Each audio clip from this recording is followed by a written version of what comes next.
Good morning everybody, and welcome to the one you've all been waiting for, the Octane Thermoplastic review of set 77092, The Great Deku Tree. It's been a week since the set came out and a long 14 years waiting for this set to even come out in the first place, and in that time I've built both models twice and had an in-depth look about what I believe works, what's clever here, and the big controversies of the model, and that includes the transformation process.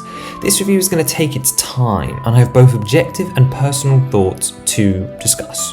So before we start, let me just crash all video engagement right here. If you want the short answer, this set is an easy winner, especially if you have some VIP points to take the edge off that price. There's a lot here for parts fans, fantasy builders, and of course, if you're a Zelda fan, this is a must-have. And I mean that really truly, it is a must-have set, even at full price. It's certainly my favourite set of the year, and yet it isn't my favourite set of the decade, so there's plenty for us to discuss. But with all that out of the way, this is a completely independent review. Let's get straight into it. I wanted to start this review really randomly with the most underlooked and underappreciated feature included in this set. All over the model you will see these 2x2 jumper tiles, all in bright green. And one thing I love is this set uses these to provide interchangeability and connectability through having these easily removable points. It adds an extra of customizability to the model. In fact, if I empty them all off to remove all these parts, and let's just see what we can do.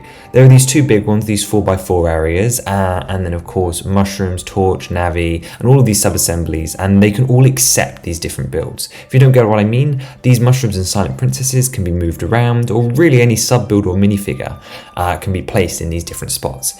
It may not seem like a big deal as they don't have the biggest visual impact, and the set already has studs like all over that do this job just fine. But where the customizability has gone underappreciated is that this is part of Breath of the Wild, where material harvesting is common. Making these materials easy for, say, Link to pick up or grab different elements for these builds, and make a unique flowing experience that has a little bit of synergy with game. So he can pick them up, go to the cooking pot in the navel, and for an 18+ set this may seem unnecessary, but this kind of synergy and brand cohesion is crucial into making a good LEGO adaptation. It's all about using the medium to create something magical and a bit unique. And play, in this case the dollhouse style of play, is baked into LEGO DNA. This also has some links with Wes Talbot's earlier mock career and therefore his own LEGO inspirations, or at least I can assume. Our reference model for this is the 2012 LEGO Ideas submission he made under the LEGO Zelda theme for the Iron Knuckle Encounter, which also made use of jumpers for similar interactive elements like smashing pots or figure posing. And it's a design motif that I actually associate with LEGO Lord of the Rings, the official theme, back in 2012, and to a greater extent the LEGO Minecraft theme.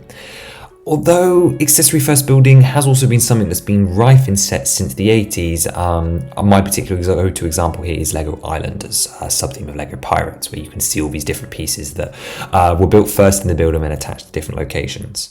Regardless, if you get what I'm saying, the essence of Wes's history and passion for LEGO Zelda is crystal clear across this set. It's truly been designed by a fan and is an absolute love letter. If his old Ideas submission, which is the best 2013 LEGO set styled mock I've ever seen, then the Deku Tree just takes that to 11. The flow, which we're going to circle back to, and the techniques on offer deliver a model that is at the cutting edge of the LEGO system while having its own identity and the DNA of classics hyper-realised in 2024 style. And I also really like that his sketches for what Link's hat would look like turned out to be true, although that has nothing to do with him and all to do with the graphic designer and of course the references from game. The bulk of what you're buying here is of course the tree itself. More specifically, I want to begin with the Breath of the Wild version, as this is the primary model that's on all of the packaging, and we'll talk about that box later. First up, its physical size and recognizability. It's very clearly the Breath of the Wild tree. No one can deny that it doesn't look like it. And it has actually a fairly unique shape as well, elevating off this base plate, which is actually kept quite busy. And the size is definitely larger than you might expect, specifically than it looks on the box. We had a first feel of this around San Diego Comic-Con when we saw it in person. It kind of was shockingly big, but the depth here is particularly what I'm getting at. The base without the Master Sword pedestal has this sort of subspace out front before you even start thinking about aerial routes and then the trees back. And then of course with the Master Sword pedestal on the front, it not only adds that physical space to the front, but this negative space around the sides of unit shelf space that it takes up and commands despite not actually having any physical Lego there. Negative space building, even though it isn't actually part of the model. Similarly, the tree size itself is about what I expected. The leaves elevate it up off the ground a little bit more, and the canopy is sort of enlarged by the negative spacing gaps between the leaf elements. But overall, I still find that the tree is cut off fairly thin. It's only 6-7 studs deep. As far as like the main structure goes. The roots, of course, add on all kinds of height to this, but 6, 7, 8 studs deep is not particularly thick. It is enough space for a standard interior, and I feel that the interior doesn't feel compromised because of this depth, but I think from certain side angles it could definitely feel like a facade, even though it isn't really that kind of build. The colour palette on display here is also unique. One thing that I often consider when I bag up my LEGO sets after building them for a while is how recognisable certain colour palettes are to certain sets. It's how I identify them when they're in bags. And because I've been rebuilding this set, I've been able to see that colour palette on full show. And even excluding elements like the pink foliages, it's clear that this palette brings a lot of unique things to the table. We've got about 3 different greens on show, with the most dominant being a normal green, with bright green being an accent, little bits of brown, but then the dominant colours being olive green and dark tan, used to create a bark texture. It's a really interesting choice that sort of feels muted into the background, so wouldn't display well on busy walls and can create quite a muddy texture, but actually stands out against the bright pops of the pink and the brown and the green quite well, which are all vibrant colours, whereas the other two fall into their earthy ombres and sand colours, even though neither of them are on the sand palette. You get what I mean. Basically, the colour palette stands out, and where it particularly shines isn't actually with the Breath of the Wild tree, but with the Ocarina of Time tree, where it helps to recreate those muddy N64 graphics. Do I think that if this is a Breath of the Wild only model, they would have chosen different colours? No. This also suits the tree in the Breath of the Wild version. Obviously, they're the same entity, but beyond that, the actual colours are very similar, and it does recreate this barky kind of realistic tree texture, although it's certainly not the initial go-to choice if you were building custom trees for LEGO City. All this to say, it's interesting, it serves the set incredibly well and gives it a unique and standout feature. Having a black base around the edge is also a big win. I've heard some people contest that having it sort of limits the ability to include it in mocks. However, I would argue that if you're going to make a Kokiri Forest or other version of displaying this set, you would need to take it off the mock and remove the rounded edges anyway. I think the rounded edges work best here. If this had been on a perfectly square base, similar to the Star Wars dioramas, I think we would have had some problems. I do like the black trim. It gives it a clean edge and makes it feel a bit like a diorama without going too far, although I do lament the missing sign. I feel that sort of labeling this as the Zelda build would have been beneficial, and of course was something that was featured in earlier drafts of the model. I still stand by it should have been in red, which is the series logo, rather than just the dark tan one of the Breath of the Wild tree. Who knows what happened to that in development. The choices of green and blues on this base is also particularly interesting. It's more vibrant than in the game because there's no sort of misty atmosphere to tone down these colours on a LEGO set like there is in the Breath of the Wild version of the tree, and obviously blue does not feature in the Ocarina of Time version. It's not a bad thing though, because it plays into the strengths of the bright colours of the LEGO system, and no Zelda colours really actually exist in LEGO palette because they're all kind of hybrids and halfway between the twos, because it works on a proper RGB scale, whereas LEGO is limited to whatever colours they have. I prefer this vibrant approach because it really leans into the toy aspect of design, but it is something that different people will feel differently about, and I do have my share of problems with the inclusion of blue for the Ocarina of Time version. But that's a downside of the transformation of this model that we'll get to later. Having no reference in the base, I personally think is a miss. I'm marking this as a negative and not just as a fan whim wish, because it's not really an unrealistic ask. This has been something that's seen across multiple LEGO themes, across multiple LEGO sets for decades now, and it wouldn't have added to the parts count, especially a parts count which is considerably low for its price range. I don't put much stock in price per piece, and we'll talk extensively about the parts count later along with the price, but I don't believe that this would have been pushing the cart out, especially as the reference I have in mind, which would have just been a Korok seed or a brick-built version of the Kokiri Emerald being used as the support pieces, would have added maybe 10 parts and no specialist prints. It's a nice nod to fans that doesn't have to be rebuilt between the two versions as the base stays the same, and personally I think it is just a missed opportunity that, well, in a set full of amazing little details would have gone a long way. On the Breath of the Wild version, there are small trees that create the forest. We have 3 different sizes, although 2 of them are very, very similar. The small trees here, these two elements that you build towards the end of the build, are very curious to me, as I don't remember a specific type of tree that this references in Breath of the Wild, as the closest thing would be the tiny shrubs which you can knock down and occasionally drop a stick, but those are much less leafless, about Link's height, so I suppose the right scale here, and honestly don't look like this. I don't mind their inclusion because they do add more variety to the actual base of the tree, and obviously not everything has to be 100% based off the game. It's just very curious to me as they are particularly small, and I think the only reason I'm bringing them up is because I actually really dislike the sub-assembly. The low friction on the candlestick and plant leaf elements is actually quite horrible and really frustrating to put together compared to the rest of the model. It's this kind of loose build that feels just bad, even though there's nothing physically wrong with it. So while I like their inclusion and appreciate that they actually fit into the 2x2 rounded jumpers, allowing you to move them around or remove them entirely, and I do think they add colour and depth to the forest, making it feel more like Korok Forest, I do have a problem with the assembly that could easily be fixed because this is a build we've seen multiple times before. The other four trees are bigger, and as I mentioned, they come in three designs, two identical ones, which are the big two, and then two smaller ones, which are also pretty identical, but one of them is 5 tall and one of them is 6 tall, at least for the main trunk. They're built with a snot design, which is not revolutionary. This is a technique we saw in another model Wes worked on, being Rivendell, although he only designed part of that set. However, here they're at a smaller and bulkier scale, as well as even earlier and stuff like the A-frame cabin, and I'm sure there have been other appearances. However, that does not mean that this technique is broken, and it does bring some new elements to this set. Each tree has bird eggs and acorns in the top, and putting stuff in the top of tree branches cannot be the first time this has happened, but in this context and with the in-game feature of obviously being able to find these items at the top of trees, this is amazing and really, really appreciated, especially because these get covered by the foliage, which we'll come back to. I do appreciate the variation between the designs, specifically that this one is smaller. It's only by a little bit, but it goes a long way to reduce repetition and also make the build feel more organic, which is crucial for a forest. I actually also really like the log print being used here to represent sort of a knot in the wood. It's really clever and something that just goes a long way for a really small print that exists anyway. The inclusion of bird eggs I find particularly interesting because there are no birds included in this set. This is a modification I made to my version of the tree because small creatures like this are really common across Hyrule, so the absence of a squirrel or a bird is by certainly no means a deal breaker, and I don't think anyone is going to get angry about, but is something that could have been here nonetheless. The newer leaf element is making a strong debut in 2023, also first appearing in some sets that Wes may have had some hand in designing, we're not quite sure. But the newer leaf element that pioneered with Friends this year is being used to great effect in the Ocarina of Time version's main branches, but here in the Breath of the Wild version on the small trees and appears in green. It actually has a really nice texture to it, and the shaping element at the back is similarly shaped to the 1x2 rounded plate.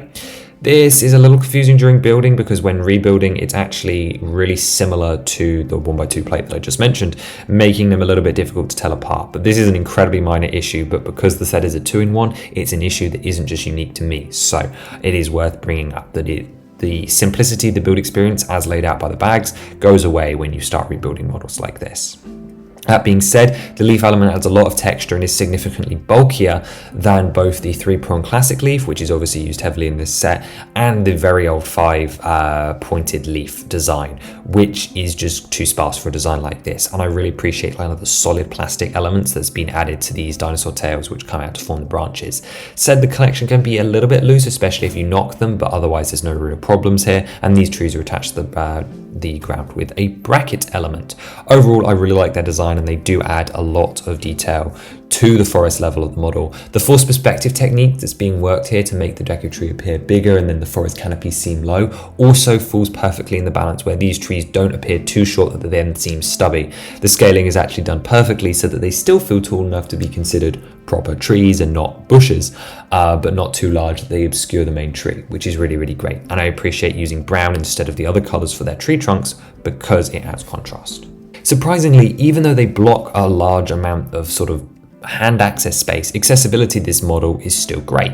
I was worried that with these leaves here it would create a canopy like you would want for a forest, which would then make minifigure posability really difficult. But because the model is actually just so much larger than we thought, there's still reams of studs, just like a shocking amount of empty stud space all over the floor, which is great. Figure posing, adding extra foliage details, the transformation between the models, but also negative space is undeniably important. And this just means that figure posing is even easier because the tree trees obviously remove themselves easily, but also there's gaps in between them, which is curious because it still actually looks like a full canopy as well. So they did a good job with this, is what I'm really saying. The smaller foliage we have here, alongside the fern element, is also being used to great effect. I talked about layering it up, just like a rainforest, and these ones are the ones that stick closer to the ground. I just talked about the usage of the 3-piece leaf, which has become sort of the new basic standard for LEGO plant elements since its introduction in the mid-2010s. It's a great part, and I really appreciate its hard plastic and coming in multiple colors. In this set, it mostly features in lime and a little bit of bright green as well. This part is used all over, as mentioned, and of course even in pink, and it actually, of course, is used to great effect to create that middling layer of detail that's slightly smaller than the big trees, but not of the super small level like we're seeing with the Kevin the Minion hair piece being used for plant elements. We'll come back to that. The fern, however, is the star of the show here. First introduced into Rivendell in 2023. From that leak, immediately we knew that this set was perfect for it, because this fern element looks actually just like the N64 models of the plants that Link can cut up in grass circles. It's quite literally perfect, especially when you stick two of them together. It's a part almost made for it, which is not surprising given that Wes was a long pioneer for this, for its inclusion in fantasy builds, but also for this model, I can imagine as well. There's not actually that many of them included in the set, 1 or 2 in green and then a couple in lime green, but they do add that extra variety that just having the 3-leaf piece does not really bring. And they're spread out and quite often on the 2x2 jumpers, meaning they can be moved around or even chopped down just like grass in game. It works well on the Breath of the Wild model, but to be honest, I prefer them on the Ocarina model just because it's that classic look to me. However, on the Breath of the Wild, they do add that variation in foliage. The surprising element here for greenery is the 3x3 heart plate, first introduced in Friends again about half a decade ago now, and not recolored but rarely in bright green.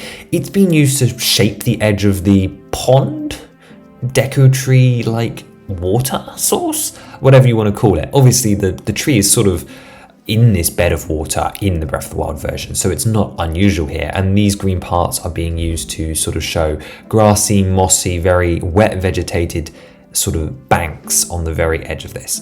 I particularly like their own bright green in contrast to the darker green of the lower ground, and because they're actually raised up, it actually creates a shade of height.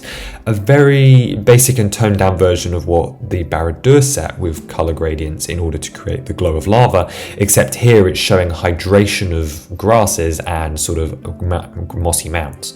The rounded edges actually go a long way, and I was surprised that the repetition of this element didn't bother me, as I thought it would create a too sort of cliche rounded shape.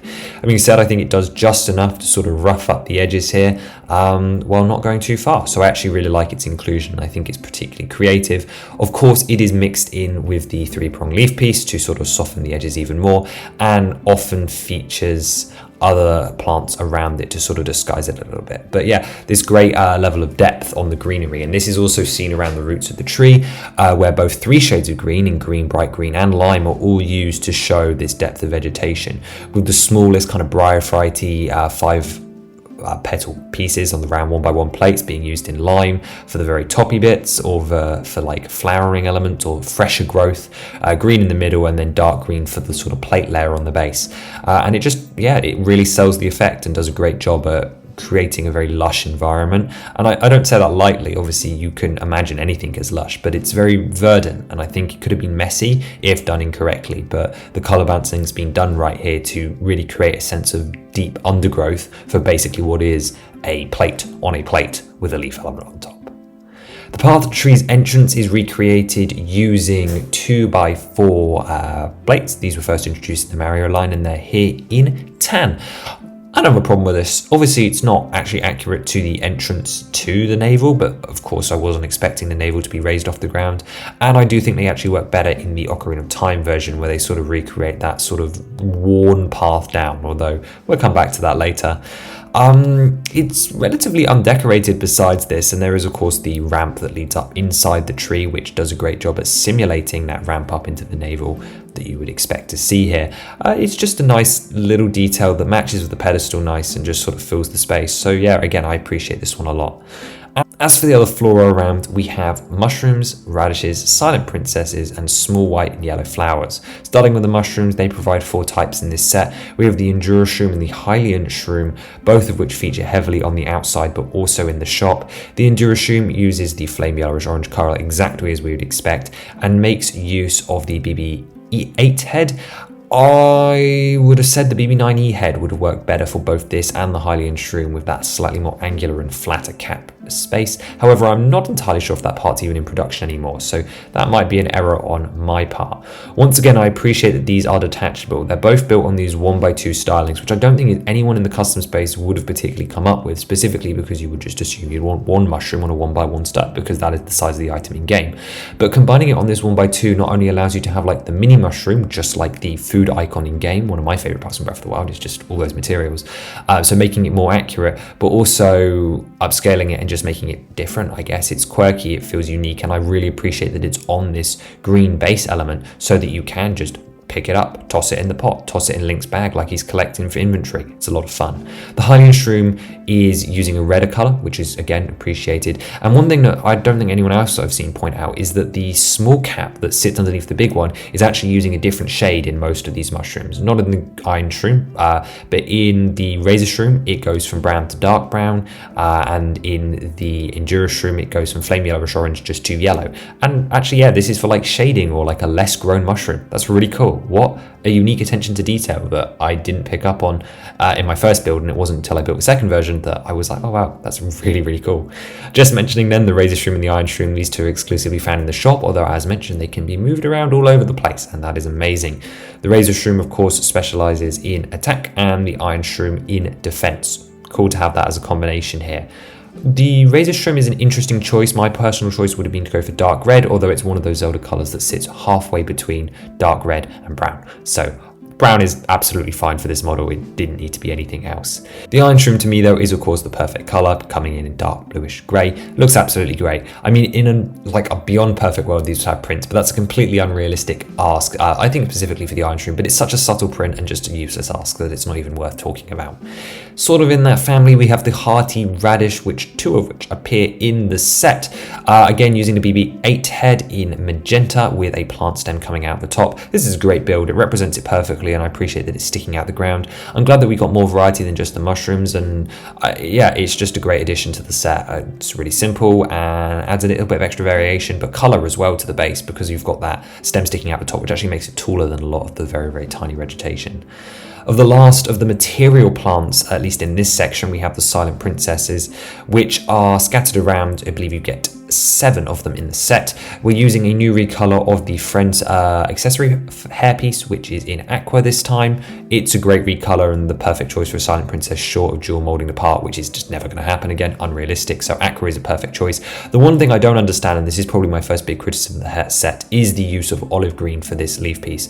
The set comes with bright green stems, and it's considerably more accurate to the stems of the flower in game, so I don't understand why olive green was used. My current theory is that it's color contrast. However, with the lime bases, which is also inaccurate, but we'll let it slide for like mossy coating, and the lack of bright green around these areas, I don't think it would have blended in too much, and in fact I would have preferred the accuracy. I'll be changing mine over, and if you're curious about that and other tree upgrades, I'd recommend checking out my tree upgrade video. But yeah, I think this one looks much better, and I'll be changing all of mine over to match. The last 2 plants included in this set are the small white and yellow flowers. These ones don't represent anything in particular, despite passing resemblances to, I mean, on a real stretch, the blue nightshade, and more so with the yellow plant, the mighty thistle or saphinas. But yeah, no, they're not. They're just supposed to be little tiny plants that obviously feature in woodlands, but more specifically in Korok Forest, adding to that color and ambience, because while we don't have like fog glowy effects and stuff, this was the closest way to do that.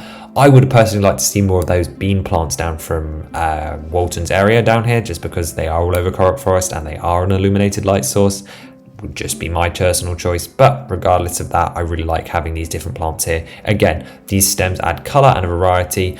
Only part I don't like about them is the yellow flowers on the left are actually removed when you change between tree versions, which is actually quite irritating because for some reason they replace them with a different version in the Ocarina of Time, but yet still leave the mushrooms. We'll come back to this inconsistency here, but it's one of those changes between models which isn't clearly illustrated, unlike the rest of the trees. So, but we'll come back to that properly later on. So now it's time to start talking about the tree. We are going to start at the bottom and sort of move our way up slowly. And the biggest thing I want to talk about is actually right at the bottom, and it's these angles. How have they been created? And it's actually clever technique number 1 that I want to talk about in today's review. The key part that's showed off here, but also elsewhere in the tree, is the 4-stud long wedge plate, otherwise known as an A-frame plate, I believe, in some parts of the community. Either way, it's got 4 studs here and 4 studs on the other side at a 45-degree angle, and it allows for rigid angling of builds. In the past, it's actually proven quite difficult for people to use because of these 2 bars that go across that don't actually have any stud connections, but here it is being used to great effect. Unlike a hinge plate, it means that there is no need for reinforcement or extra studding in order to make these side panels feel rigid while attaining this 45-degree angle. What's also clever about it is that for the most part, it's completely hidden in the structure, built up around these simple panels and wall parts. However, this row of 4 grey studs does show through. Take that as you will. Personally, I'm going to choose to believe it looks like a rock and it doesn't bother me. Either way, the technique is clever enough to make up for it. And on top of this is laid these large cockpit pieces, which appear here for the first time. You get 5 of them in the set and they're absolutely massive. It's a bold choice to use a piece this large to represent a large majority of the actual tree structure, because large preformed pieces like this traditionally are hard to use, hard to make feel natural and fit in with other parts. Specifically, these windshields are really only designed to work with the bow elements from, that were introduced around 2002. But these ones here sit perfectly on top of these wedge plates, which are built into the grass assemblies down below. This 45-degree angle actually merges perfectly with the aforementioned wedge shapes, which are designed to work with them, but not in this way, as these wedge shapes are usually designed to fit in the underside curves, and instead have been turned upside down and placed on a normal grid angle in order to create this really sort of flush but also angled look. The advantage of using these windshields is of course the multiple angles, creating a bark texture. Now obviously it doesn't have that rough texture that you'd be looking for if you touched a tree, but what I'm talking about is these sort of angled, almost armor-like panels that tree bark is made up of, with all of the cracks and different colours and angles between them. The use of olive green and dark tan, as we talked about earlier, goes a long way to showing this different in shading, but it's this 45-degree angle which creates most of the depth and natural crevices which imitate the bark. Specifically here, of course, as I mentioned, you had these 2 alternate angles, but also the gaps around this panel piece. For once, gaps in a build that don't let light through, by the way, are working to an advantage. If these let light through, it would be a different story, but here they work well. But also the connection back to a 90-degree angle where we have the panels that open up to reveal the secrets. This is key here because obviously these panels need to be removable, but once again we have the slight tapering of the windshield backing up into the other windshield element, which is the removable one. Sorry, I'm mincing my words a little here, but to be honest it's actually quite hard to explain. But really what I'm saying is that I like all these layers and angles coming together, and it reminds me of how bark sections overlap. This is actually furthered slightly up the tree, don't worry, we're going to talk about the roots in a second, but just to the side of the face here you can see how we've got a slope going into a wedge plate, and once again the designer has not been afraid of that slight angle or gap or tapering, and actually takes great use of the anti-studs to create once again this more lumpy texture, and yet it still feels high res, but also is capable of feeling low res when it comes to the Ocarina of Time tree to represent that different style of graphics. But back down to the floor now. I've already talked about this verdant vegetation down the front, and this is my favourite example of this lush layered system. But just in the corner here I wanted to point out, of course, we've got the use of proper green, but also this 1x2 cheese slope here, which is just filling in a gap again. It didn't need to be here actually, to be honest, the gap wouldn't have looked that bad, but I appreciate it nonetheless. It looks really, really clever. And we've already talked, of course, at length about how the colour is going to make that tree element look really, really well. Around the front we have the shaping of the beard. This actually comes up all the way from the face right down to the floor and makes use of various different animal plates. Shockingly enough, most of these aren't actually recolors, with the dino tails and the even slightly middling ones here have been used on Gargantos and other characters in the past, so these weren't new by any means. But like this new macaroni building system allows, they actually are able to be attached in a couple of different positions, which allows for this flowy shape to be created down the front of the face. This has been seen more and more across different builds, and I think for me it's mostly associated with the Dreams line, being kind of curvy and flowing. But here it's being used well. Not that Dreams doesn't make good use of these parts, but having this full tapering shape and also looking at the 3 different angles with just a little bit of wiggling posability for you to move the branches around is quite interesting actually. I really like the shaping, and I like how fluid it is and how it comes to a point, even though it doesn't actually physically come to a no stud point. But it comes right down to the ground, and it does accurately recreate that shape in game. And it also creates a quite dominant profile. It sticks out quite a lot, and being completely in that olive green color goes a long way for that. So yeah, a really positive feature that I think captures the shape well. And I do like that you've got that little bit of posability as well, although it makes it a little bit fiddly when it comes to sort of setting up what works well. I think facing inwards is probably the best way to go.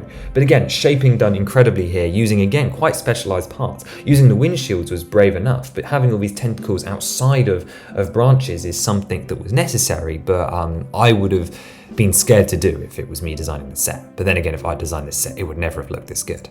They also quite nicely frame the opening. This is something that's really only present on the Ocarina of Time tree, but having this root in the middle means that the entranceway sort of loses a lot of its presence that would be there with the removable door and of course the Ocarina version.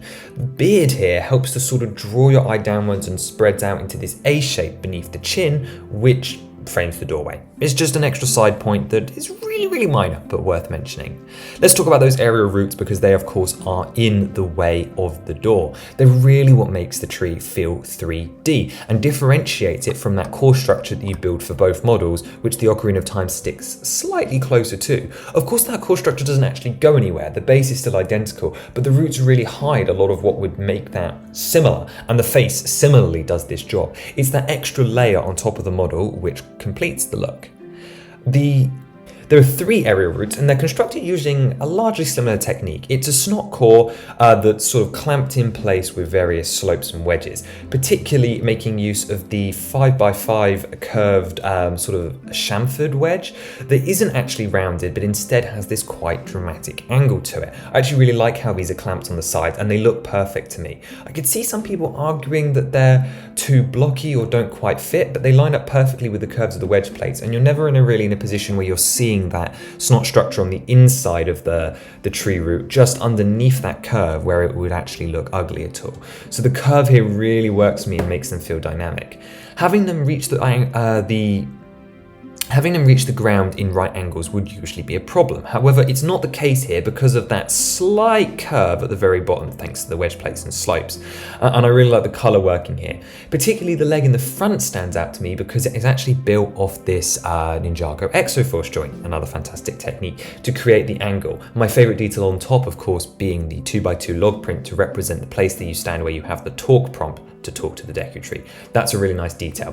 Would have loved a stud up here just so that you could pose a figure here, but that would have been difficult while keeping this look, so it's a perfectly understandable compromise. So I really like that it's that dynamic angle that means it doesn't come just straight over the front. In fact, all 3 of them are dynamic in the same way, as they attach these hinge bricks which allow them to sort of go backwards and forwards a little bit until you line them up with the intended place, which are these lime green 2x2 tiles on the floor, which again also represent a little bit of that brighter vegetation, this moss that's surrounding the roots where they connect to the ground. Having aerial roots is of course an important part of the tree's design and is special to it, but it also does fit with the theming of having the water, and as mentioned creates a really unique shape. I just really like them as a design element on the tree in game, but to be honest they actually work better for me here than they do in game, because in game they kind of just feel like they're large roots that are protruding, whereas here it really feels that they're elevating the tree off the ground, and they really do alter that shape in just such a delightful way that I'm a really big fan of them.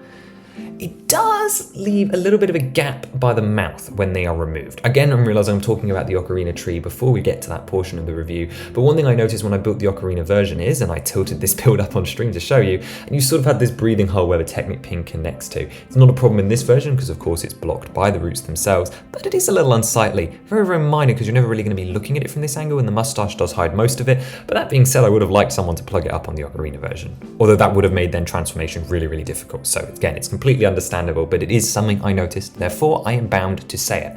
Let's talk removable panels. I hinted at them earlier and they're both really easy to access. I was slightly concerned that with the tree really close to it on the right hand side and the aerial root above it on the left, that they would be awkward to access, but this is not the case. Opening them up is really, really easy, and inside you of course have our Easter egg builds, as I have dubbed them. The removability of these is interesting because you actually place these covers in the build before you split the tree, meaning that the instructions actually dedicate a place to you taking them up to put stuff in them. This is by no means unusual, but I did find it curious because there was no reason that these panels couldn't have come in a later shared bag, specifically one that gives you leaves. But yeah, they chose to do it really early on, which is curious, but not really a problem. In fact, it's a completely neutral point. What's behind these panels is of course the interesting element, and these panels of course make use of more windshield elements. And on the left-hand side, we have the Sheikah Slate panel. This is a fantastic choice.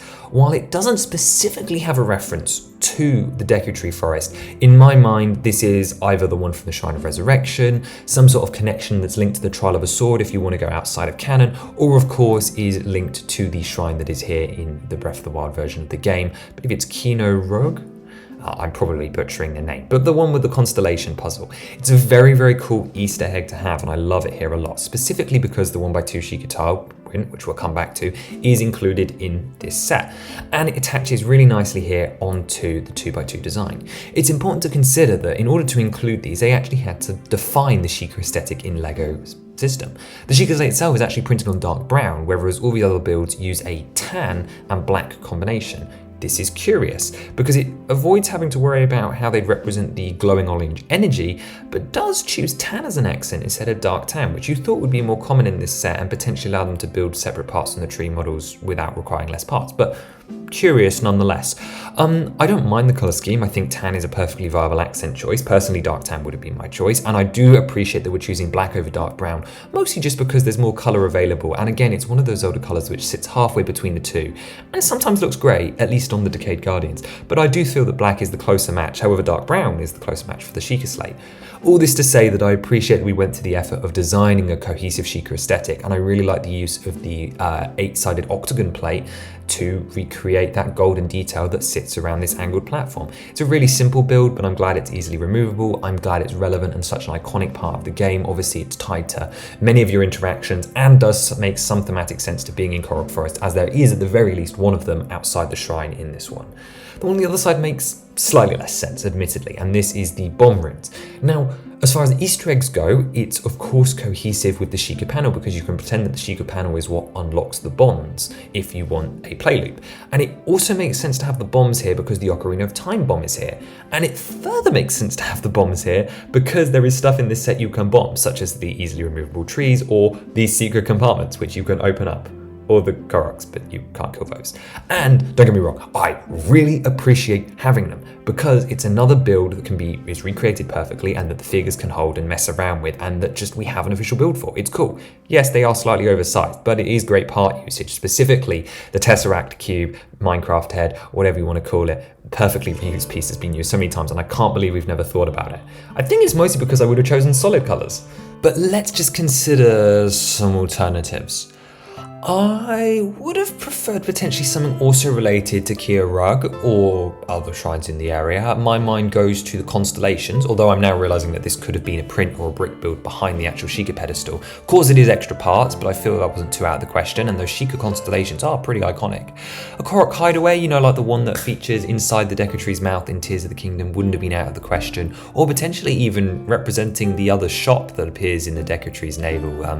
We have the Spore Store, which we'll come to later, but the general shop as well would have been interesting. Or yeah, just a Korok hideaway, put a bean plant in there, put a Korok in there, that's simple.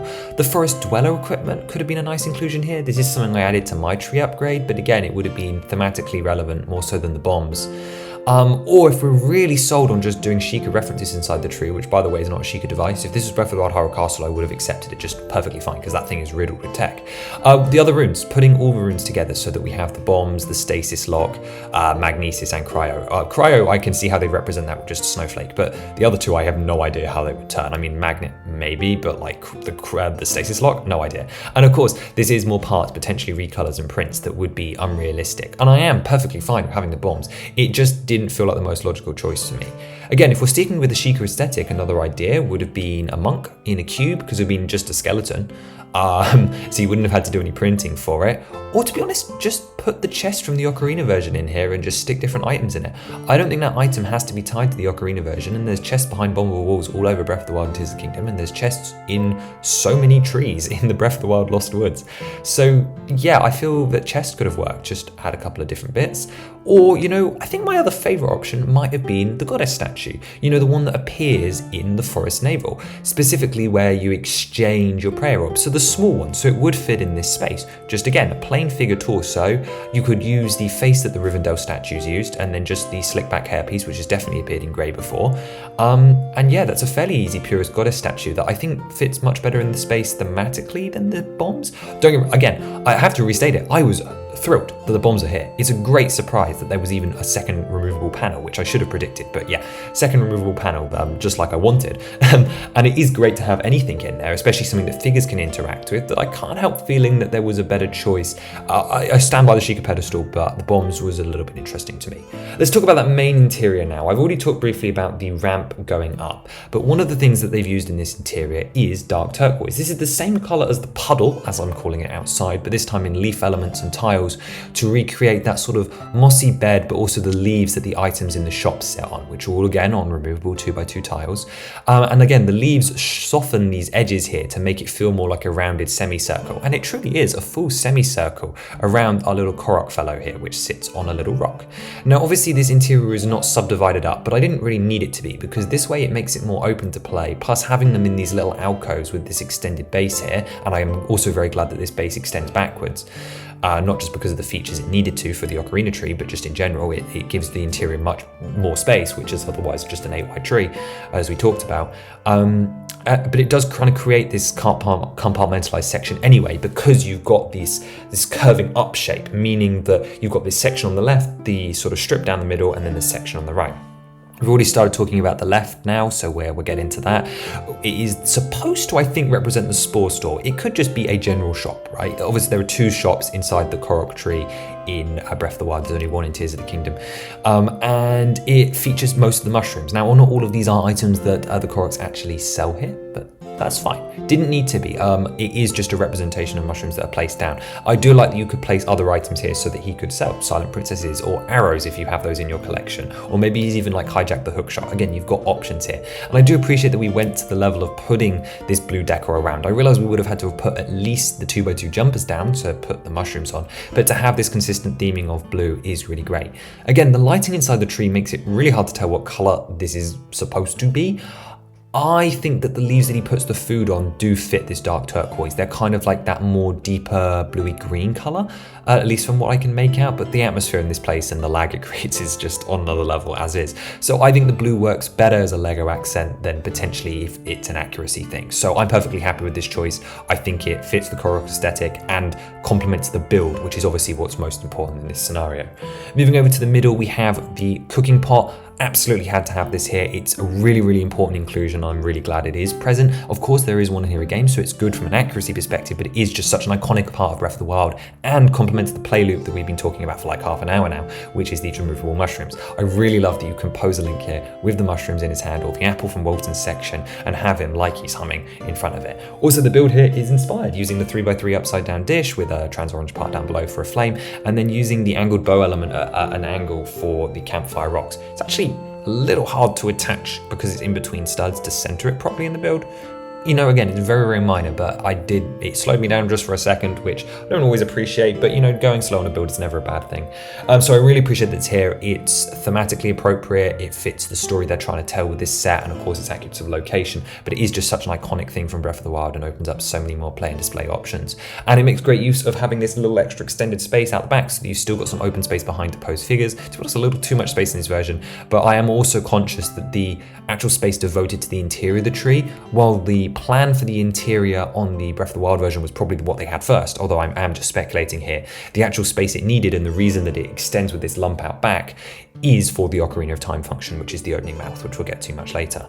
I also want to say that I appreciate the extension out back for another reason, and that's a weird one actually, and it means that the tree doesn't sit flush up against a wall. Now, this is great because not only does it give breathing room, so there's kind of more space around it, so it sits in the place rather than sort of goes up against the back of it, which I realize is contrast to what some people will think, where they will want it like up against it, but it also means it stops you from pushing the tree against a wall and then having the tree pop off or the branches pop off. It's probably not even intended, but I just like the quality of life, okay? It makes a big difference to me, and I appreciate that it has room to breathe rather than just being like slammed up against the wall. Although, in fair argument's point, it is still 4 to 6 extra studs that is making this thing harder to display. But the sword pedestal is removable, so I guess figure it out is the answer. And then over on the right hand side of the interior, we have two things. We have the Korok bed and the Korok pot. Of course, there had to be a pot for Link to break included here. I'm actually not a huge fan of this design here. I think it's about 1 stud 2 tall, and that's so that they could get the two-toned idea of the pot represented. Personally, I think the tan stud's not necessary. I would just remove it and add the lime one on top. But again, I appreciate that this is on a removable stud. I appreciate that you could throw it. Of course, I would like if it actually like broke or had something inside it. So my vote still goes for the cauldron piece for classic pots. But this does represent the Korok style in particular. I could see it even have been a corporate choice from Nintendo that it had to be accurate instead of just a general pot. But again, I am just speculating there. The bed here though is really where the parts go. And again, it's one of those things that's in the tree, so it makes a lot of sense to have here. I would appreciate it opposed to put a Korok next to it because it is an inn so that he could sell it. And I do appreciate the detail on the mattress to make it out of leaves, again in this dark blue color. The pillar is a contrast. I'm sure it's accurate to game, but like it is just a random choice to do it in red. I would have done it in like any other color, but I really appreciate the layering here with the blue leaves and you got the green leaves underneath, so it still looks like a sort of layered bed design. And of course, yeah, it's great that they have it here, and as far as Lego beds go, it's perfectly standard. It fits a figure, it does the job, it represents inns, which are another important aspect of the game, and there's nothing really else from the tree's interior that I could have seen them including instead of this.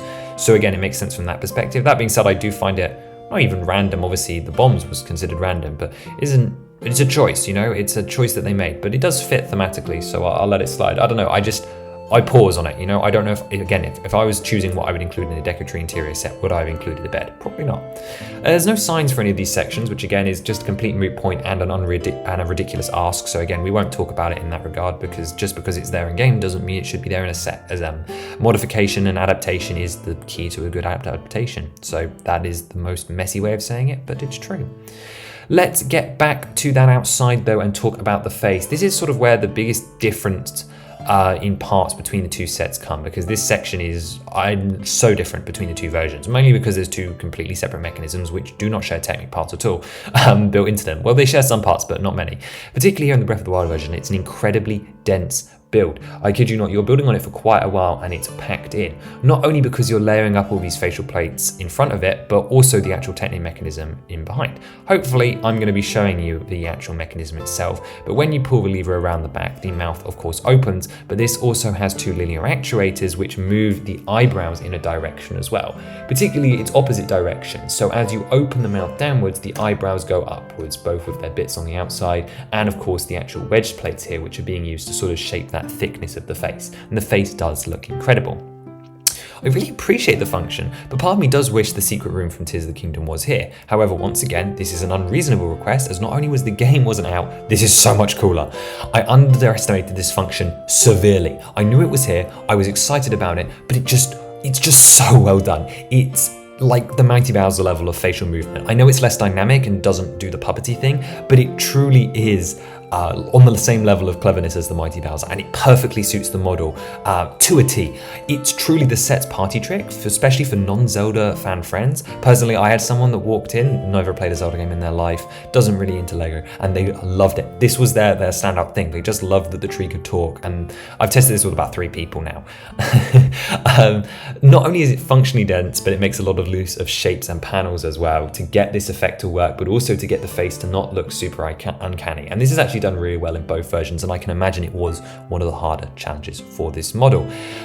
It's using a lot of different shapes and actually newer parts. Obviously, we've talked about the macaronis that make up the beard, but we're using Technic connectors to build the lips, which is actually done to a great effect and doesn't look creepy or too bulbous at all, which is something that was also achieved really well in the Mighty Bowser. We're actually making use of a curved tile here around one of these new sloping pieces, which I believe is a recolor for this set, to create the nose. And it's inspired tech number 3. This is mock level stuff for this nose. It just barely holds on to being considered reasonable, like as far as I can tell in system. It's using Technic parts held at 45-degree angles, which I believe is using Pythagorean triangles to space out the studs on these Technic parts so that they connect at an angle and therefore can slide into this spot. It's actually a little stiff to get in place, especially when you attach these hinge plate panels over the top and then the bridge of the nose, which also has to go on, and all 3 of these sections are at hinges. As I said, it's mock level stuff, and it's a little fiddly, and to be honest, when I first attached it, I actually thought that the parts weren't sitting in properly, like they felt a little loose, but if you give it a bit of a squeeze and a wiggle, you slow down and just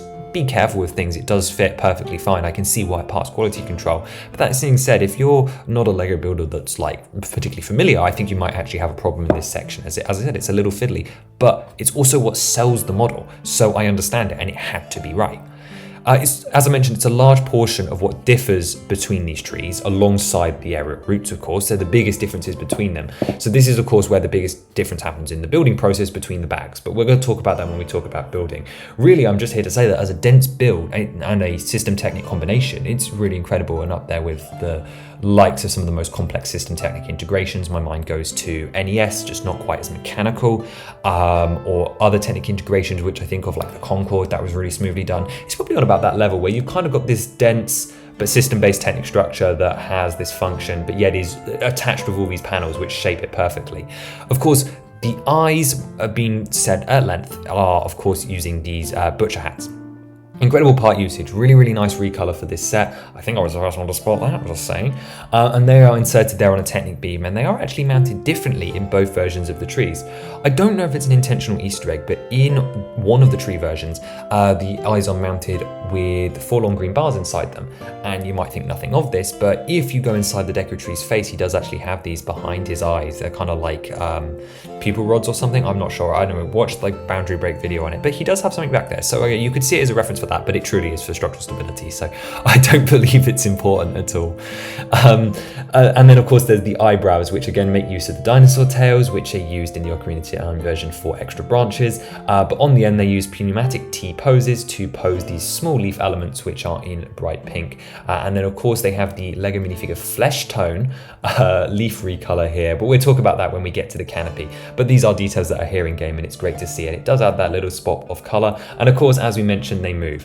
To be honest, the tree's color scheme even means that I don't actually mind having the dark bluish grey Technic connectors present, and there aren't a single hint of red or blue shining through on this model. Not that I mind it anyway, but they've covered up all the gaps absolutely spectacularly. With just a little bit of color contrast coming in the mouth in the form of dark bluish grey and sand green. Yes, you can stick your finger in all the way, but again, that almost adds to the depth and richness. A little bit of medium nougat around, but once again, it's on complementary color palette.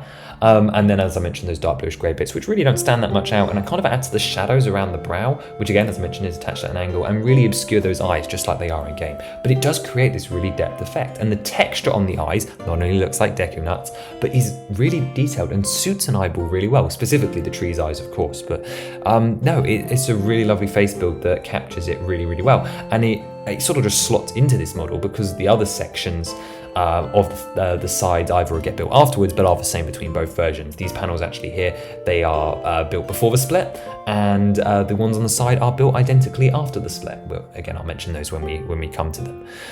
The actual function here takes up the entire middle of the tree. As I mentioned earlier, it would be nice to have like a secret room or something up here, or even just an Easter egg, but I completely understand that this function takes it up this space, and it is worth it. And the lead around the back is obviously obvious. It doesn't stick out too far, which is great, so that it doesn't block your displayability, like I said earlier, and it's really simple to use and pose as well. So let's give it a quick demonstration. From that look on your face, I see you have no recollection of me, however. My voice acting has a long way to go. The sides of a tree are an upgrade on the last time they tried this technique. As I mentioned just a minute ago, they are the same between both tree versions, but the last time they tried an angled technique on a sloped structure like this was on the Jurassic Park gate, which obviously had plated fronts. This one uses wedge plates, but it's the same theory. These ones are attached much better, making use of door frame elements to insert shields. Another really creative technique, because the problem with the Jurassic Park ones is that they were loose at the bottom and would swing, and when you touched them, they would sort of be structurally loose and like flip all over the place. Now, it wouldn't damage the structure of the model, but it did mean you have to sort of like reset them into position, and that could be a little bit fiddly each time. Now, this is definitely more strong for one.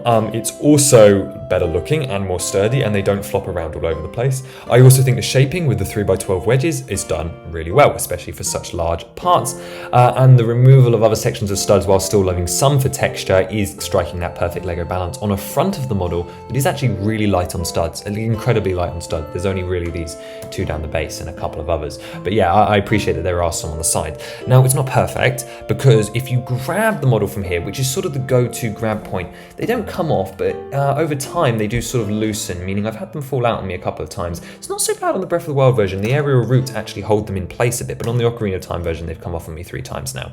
So also, as you hold it there, your fingers naturally slide upwards, one, because the hinges drag you inwards, but 2, because of the chamfer of the wedge plates, meaning that I personally believe the best place to grab the tree is obviously to hold it from the base, or if you're really going to grab it from up to lift it up, is probably to grab it from this Technic piece on the back, because it's actually pretty sturdy low down, and you've got the entire weight of that face mechanism to grab it. That being said, that makes me feel really uncomfortable, and it's so back heavy that of course it almost flips sideways. So again, 1 foot, I would lift by the base. Of course, make sure you detach the mast or the pedestal as well. But yeah, that's not disappointing, of course, as it is perfectly stable. But yeah, if you're going to grab the tree here, these panels are still not going to hold up to the snuff, but a massive improvement over what we had before. Moving up to the top then, this is actually built as a sub-assembly. Firstly, I mentioned that it's probably the most stud-intensive side assembly. And I don't mean that it's like the largest section to build, or that it's got the most studs on it. What I mean is when you attach it to the model, it's the most amount of studs you have to press down at once outside of putting the panels down at the base. Now, usually LEGO design tries to involve you sticking like less than 16 studs down at one time. Obviously, this isn't always possible, but specifically for sets aimed at kids, they always say no more than 16 studs, which by the way is a 4x4 area. This one has tried to minimize it wherever possible. However, I did still feel that I had to apply more pressure than elsewhere in the build, just to make sure that I felt that it was on there, which isn't a problem. Again, it is just something worth noting that I noticed the change in the float, which is something that we look at when we're more critical of the model on this level. As I mentioned, you build it separately. It's necessary to build it separately, I think, just to build up the plate work. And once again, this is the second location where it makes great use of these A-frame plates, as we talked about earlier, specifically using them in series to create a semicircle, or at least an angled semicircle, which we can then build off of. The large window screen elements, but also all the wedges, are then built using a really clever variety of techniques. We're making fantastic use of the bracket offset, which is half a stud, to create layering and make sure that the curves flow as soon as possible, because this is the part of the tree that needed to feel the most round. Well, scratch that, the area roots needed to feel the most round, but this part in particular needed to try and soften out those 45-degree angles. And it does that by basically building them at 45 degrees. Again, using those wedge plates, most of your building is set off so that the subtle curves of the wedges come to that softer angle in the front, and you're left with almost this flat face, but still with some angle and some depth as they move around to the sides.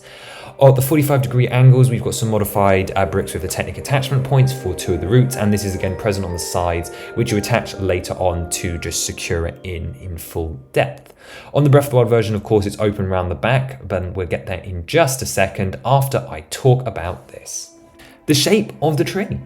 I've talked about it as we've gone through and about how the angles and stuff impress me, but really what impresses me about the shaping of this model is how it is not a rectangle.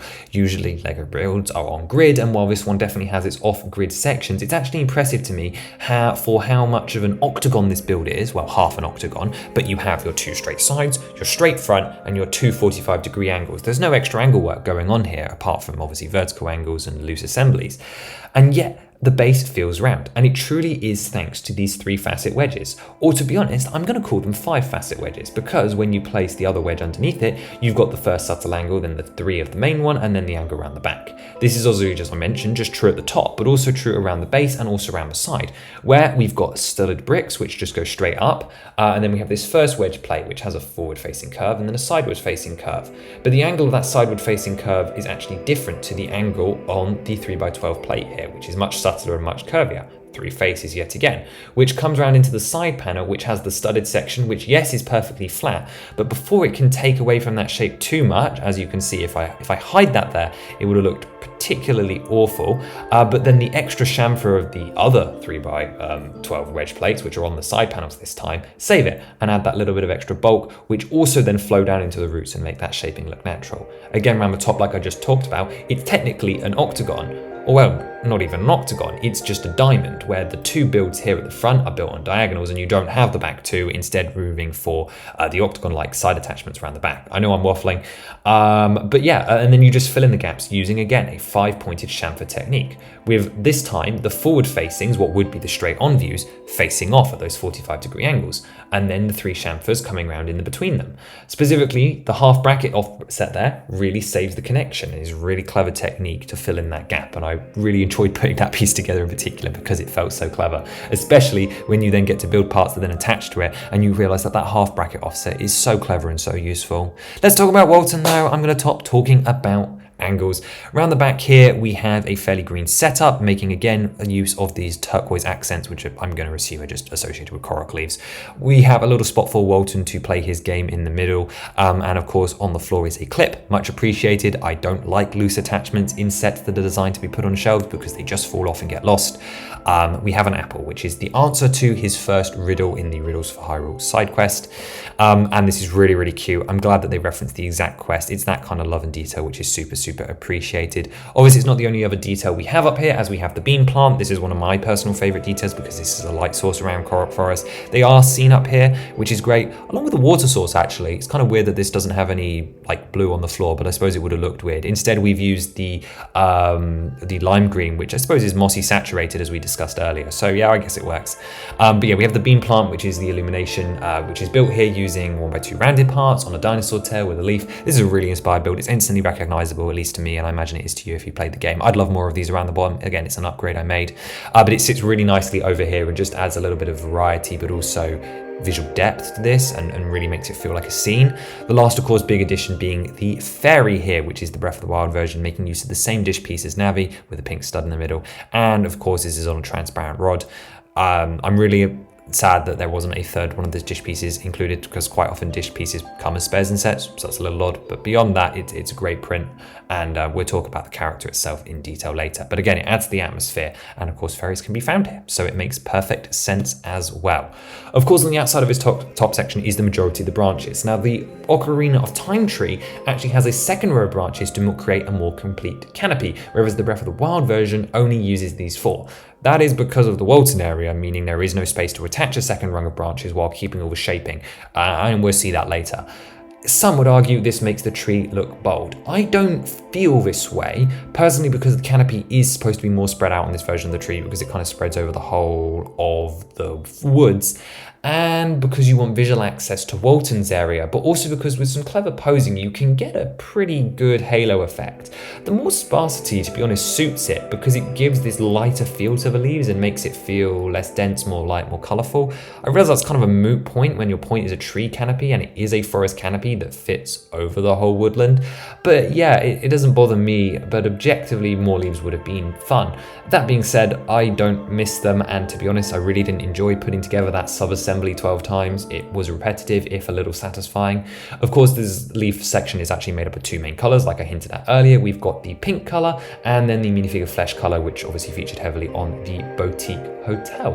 What I like about this is you've got the lighter color on the darker color, and yet both of them are very pastel. They really do stand out, as we talked about at the beginning of this view, from everything else, and that's a great hint. It does follow in the footsteps laid by the bonsai tree, again just using that nicer color instead of the white here, and I just really like it. I think it's really colorful, it suits it a lot, and I do even like the leaf build, even if I had frustration putting it together. It's nice and stable, specifically because the dino tails attach through the one connection point, which would really need reinforcing by an extra part, so you don't need to. And unlike the pre-molded large plastic leaf element, the more rubbery nature of the plants and plants elements here mean that they don't fall off the branches as easy. I did mention you have some posability. Of course, there's 360 rotation, and while the model actually has you build these branches so that the dino tails are all facing completely upwards, my advice would be to tilt them off to the side so that you get a little less rigidity with your foliage, and it does help to fill in some of those gaps a little better, specifically around the sides, which do help to make the thing feel less bold. Overall, I like the asymmetry. I like that there's a gap for easy access, but if we had the choice to fill it in, I think it would potentially even look weird. So I'm perfectly happy with how the leaves sit, actually. No real need or change for me there. And once again, I do appreciate that they reference the green leaves down below so that we know that this is the two-tonal forest, because obviously the Deku Tree is the only cherry tree in this grove, and then everything else is just normal trees. Okay, we're going to attach the pedestal, but first we're going to take a quick diversion. I want to talk about how I said this model doesn't do new stuff, because that's not true. It does plenty of new and creative things, but I've heard people make comparisons to, for example, the Winnie the Pooh set. It's an interesting comparison because obviously they follow the same color palette for trees, with just a little bit more medium nougat in that version instead of olive green. And I think the comparison's interesting because they're both iconic tree locations that do a similar style of build. Of course, Winnie the Pooh uses the coral piece in green instead of just normal foliage leaf elements for the top, but I can see why people have made the comparison, particularly in how the tree is layered up to make that organic shape. Repetition between sets is necessary, if not always satisfying. And I don't think that the similarities are necessarily a bad thing, because this build does not feel identical, and every build should have its own identity, which is good. I should never feel like I'm building the same thing twice. The parts of this tree that feel most like the Winnie the Pooh tree, though, are the bits which I've touted as being repetitive. The builds of the smaller trees, sticking the leaves together, and the branches at the top, which are all ×4 or ×12 builds, which always slow a pace down. Now, personally, as someone that's built the Colosseum, I don't actually have a problem with heavy repetitive LEGO builds. In fact, I think they have their place, and of course, if they create a good effect, it's worth it in the end. And the Deku Tree and the Winnie the Pooh set, but specifically the Deku Tree, does it. While it's definitely necessary in this set to make repetition, it doesn't feel like other better examples. For example, I'm going to use is the Rivendell trees. Again, a set that Wes also designed, or played a part on at least. These will personally, at least to me, always paced really well with the build. That build was a constant wonder of game-changing techniques, architectural beauty, and satisfying shapes like the sphere of that pedestal with like crazy connections. So building 3 A-frame cabin-style trees to connect in one section, and that cedar tree around the back, so much so that they slowed the pace down and felt like breaks, rest bites, and a real change of pace in an incredible build, almost elevating the experience even further. Despite creating one of the best trees then, at least regarding shape and atmosphere, and while doing so many things, it doesn't quite pull itself off here in the Deku Tree, and the repetition does let the build experience down a little bit. But it's a unique package and still an incredible build. I can see why people make those comparisons, at least when it comes to the tree's weakest elements. This experience does, however, lay the entire foundations for LEGO Zelda, what it looks like, how colourful it is, some of the basic play systems, which may not be carried forward, of course, but it does show what this is capable of. It has to show what this is, why this should exist. It therefore doesn't provide the top level of build experience, that to me at least has only been reached by sets like Rivendell, the NES, Mighty Bowser, and sort of the Titanic. That's a controversial pick though, there's a lot of repetition in that set, but the angles in that are really satisfying. It's close though. Now when I say it doesn't provide the top level of build experience, it still provides a build experience that is above almost every set on the market. We're just talking about the jewels of the LEGO system, your angled builds, your flush builds, your builds that perfectly replicate something with no compromises. And people may tout the 2-in-1 aspect to blame for this build experience being damaged, because with Creator 3-in-1s, when you're building other 2 models, it means part choices are made, which sometimes mean that a build is neither less fun or that it isn't sculpted as well. The sculpting here is top notch, and discovering that 2-for-1 transformation actually elevates the building experience, bringing it closer to those top levels. In the regards of being a 2-in-1, it is up there with Rivendell, the NES, and Mighty Bowser as a creative build experience, and the ingenuity of how they put this together is something that we will be discussing. It's an amazing build, 100%. It stacks up against every competition on the market and is my favorite build of the year on a building experience perspective. However, its innovations and all these changes it has made just can't compare to the best of the best. We're talking just huge revolutions here, like what they did with the NES was just incredible. And this set has so much unique charm and style that just it's competing in a different ballpark, and I do think it lives up to the Mario DTCs as well. My point is, the build is a 10 out of 10, but there are some 11 out of 10s out there, but it's so close, I want to give it more. Okay, let's attach the pedestal and get to the whole package. All this time we've been reviewing the Breath of the Wild tree without its sort of arm, I guess, its main sort of depth, and it does completely change it. I mentioned its shaping when this is attached earlier, and it really does add to the model, specifically bringing in a huge amount of depth, but also more foliage that sort of obscures some of the Deku Tree, which almost works to its advantage, but you really don't need it to get the picture as well. In fact, I'm currently staring at the Deku Tree without the pedestal, and I actually really like it, especially because the pedestal is a desk display build. I can see people taking apart the tree and just displaying this on their desk because of all the features it has. Its displayability, therefore, is truly the reason it should be made, and it's one of the most iconic parts of the franchise, hence why I believed it would have been involved with one of the first sets, which it was. It really shows the true size of the model then, and the connectability aspects, which I really appreciate, and I do think it really does add depth to it, not just in a literal sense, but in a value proposition as well. As I mentioned, this is the big pro, is that it's separate. The fact that you can remove it from the front or attach it to the Ocarina version, or just have it built while the Ocarina version is here, is necessary, 100%. If this thing had been required to be taken apart, like I thought it was for the Ocarina version, this would have been a bit of a disaster, because everyone wants the sword pedestal. Who doesn't want it?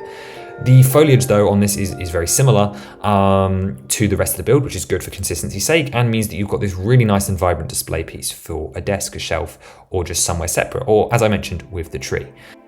There are many lighter colours used on this one, as they contrast better with the tan pedestal, specifically lime. We see a lot more of lime, mostly because it's mosses, but also because it does contrast with that tan and make the tan stand out more.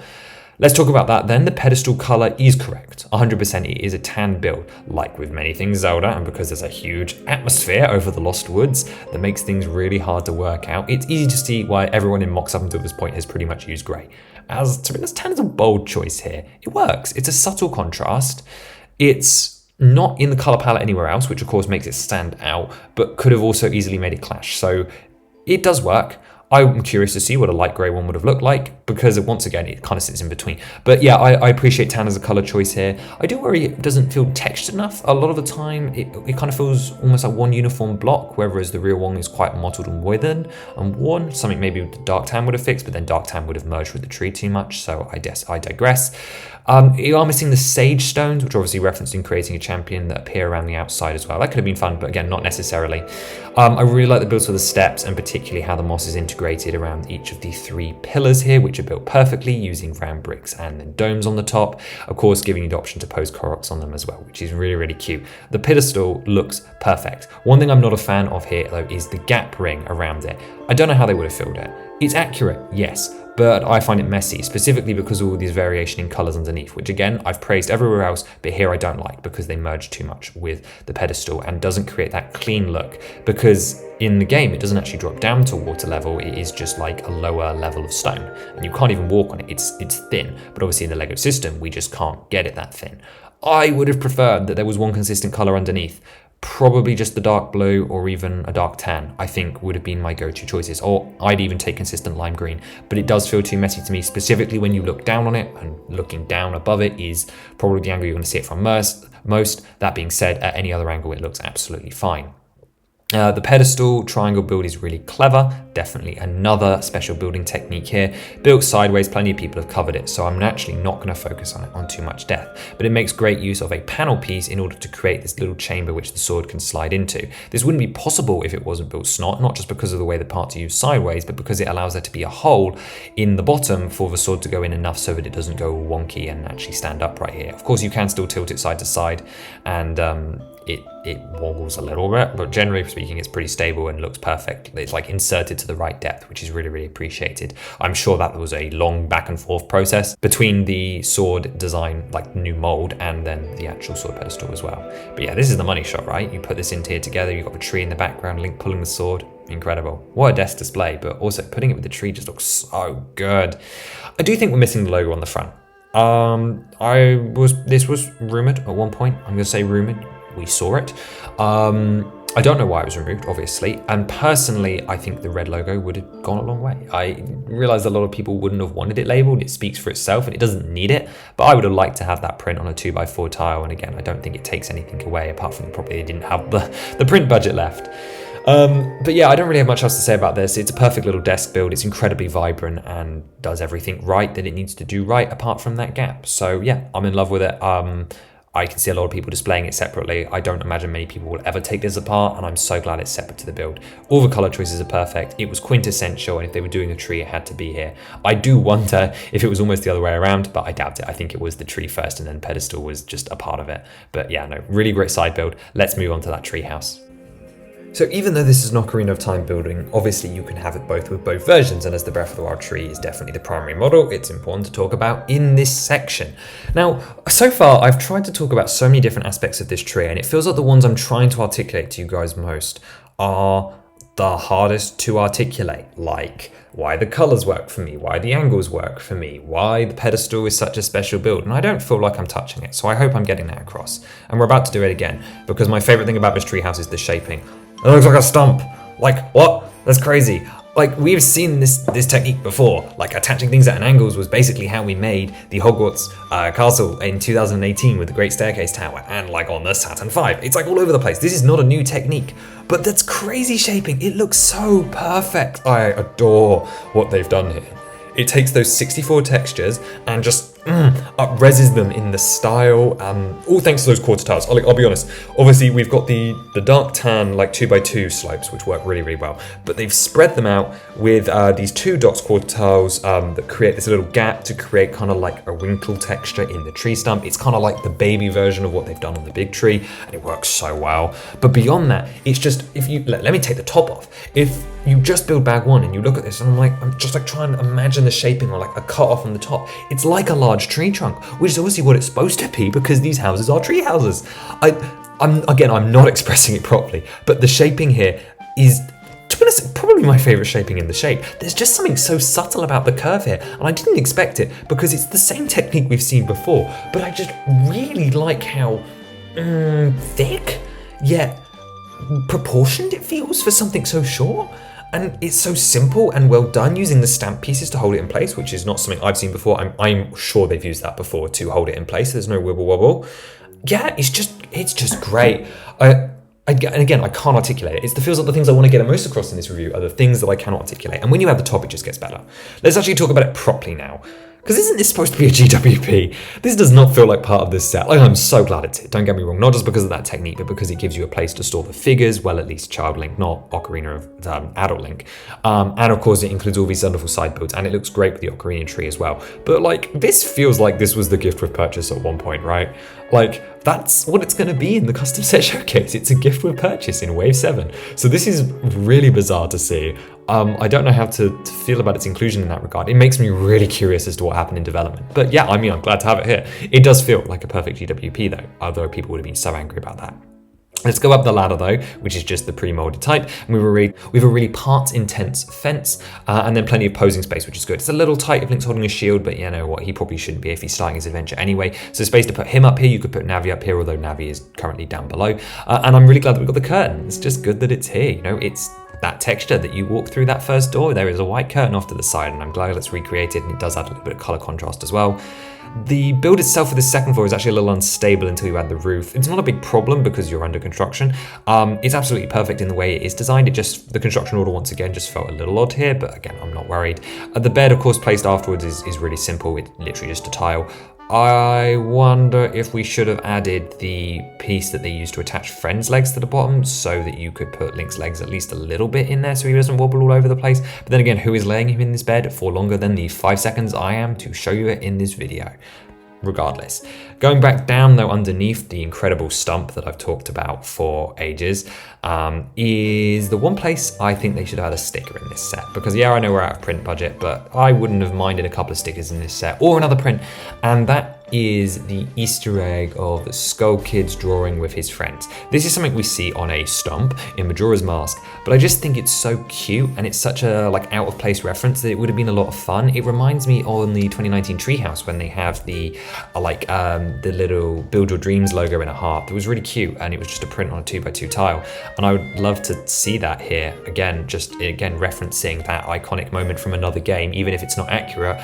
This room under Link's house isn't accurate, so I think that would have been really sweet. So I kind of wish there was a sticker in here, but beyond that, of course, this room is really cramped.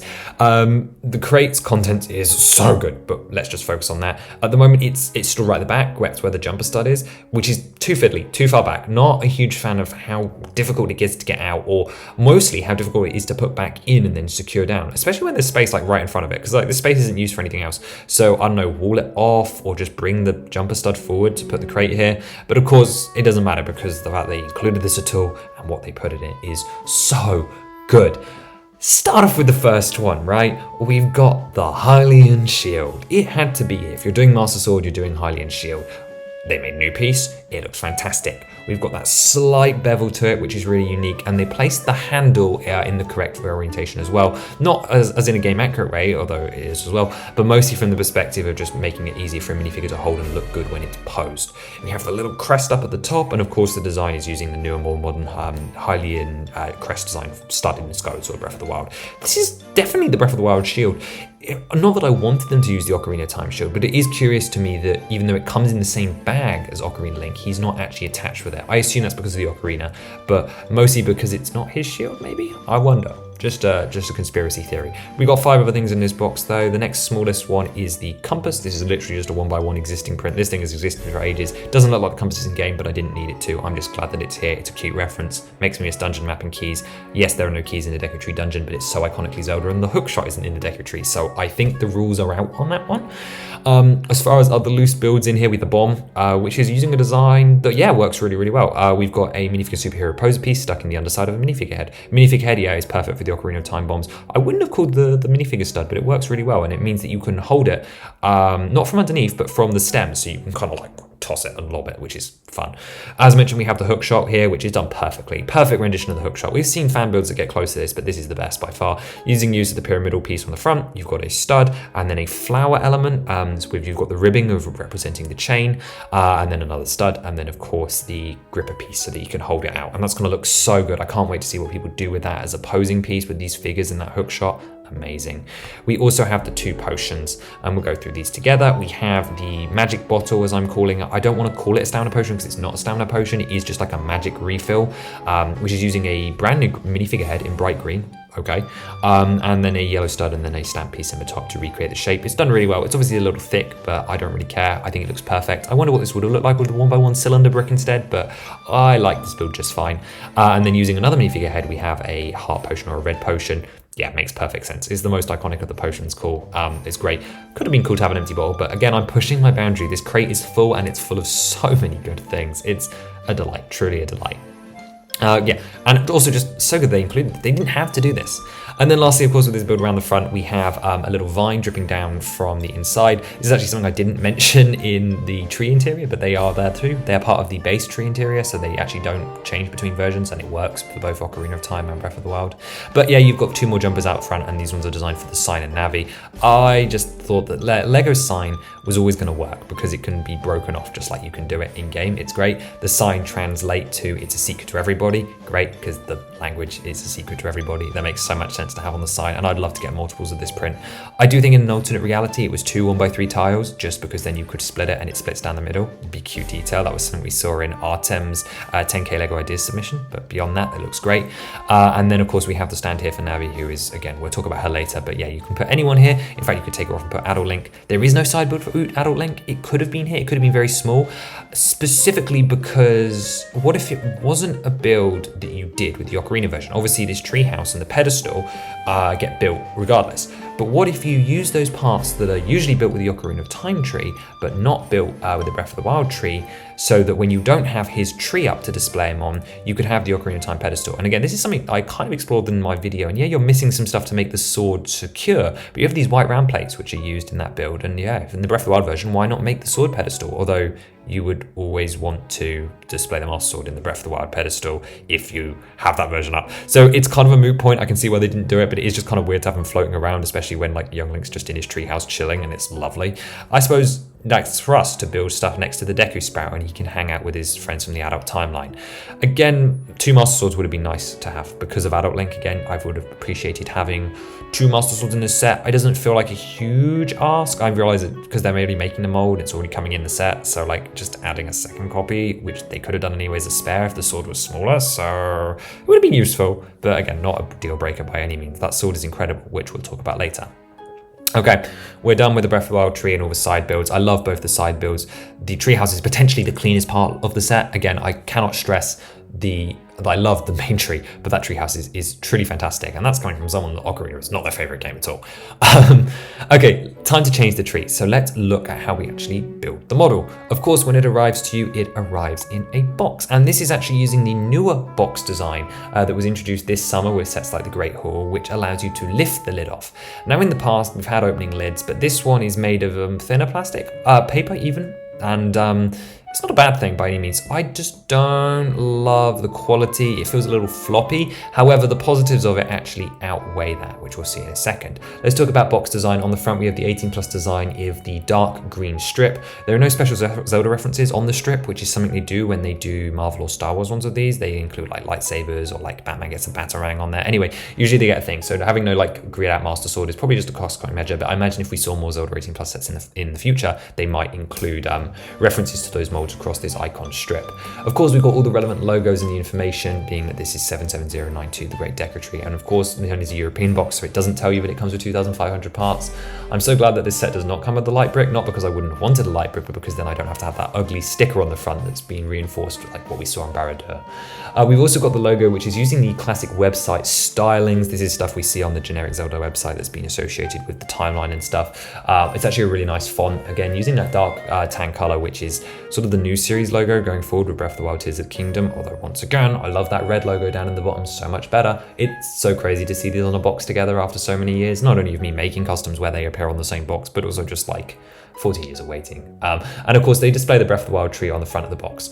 I do miss the days where these 18+ boxes were Creator Expert boxes, because they would then include a strip on the side which shows you the alternate build, because from this model you cannot tell that it's a 2-in-1, and that is a detriment. I respect the clean backdrop, and actually I think it looks really nice on this model, but then again, I just miss how colourful bags used to be. It was such a time when they were colourful, and can you imagine having a Korok Forest backdrop on here? Would look gorgeous. But yeah, I do think the lack of showing the 2-in-1 on the front is a missed opportunity in that regard. Looking at the top, you've got your 4 figures, including showing off some of the alternate facial expressions. And this is the side of the box where you get your first element of the 2-in-1 aspect, because you've got 2 logos for the different games and the figures are separated by Triforce. The 1x1 image they chose was the Hylian Shield. Good choice. A little small, but yeah, perfect. It's a really iconic part. Of course it is. Right side of the box is just legal jargon nonsense, and same with the bottom. But on the left, we have this gorgeous side art of Link's treehouse. And I love the side box art like this. Of course, it appears on many LEGO sets, but I have a soft spot for it because I do it on every custom set, because I love it, because it's on sets like this, and like, so cool. And again, of course, showing the Ocarina build. Around the back, of course, is where we see the Ocarina Time tree. It's actually quite small on the back here. I don't mind it being black again, but you've got the 2-in-1 aspect, and you can see like 3 or 4 shots from each of the trees here on the back, showing off some more of the features in the interiors.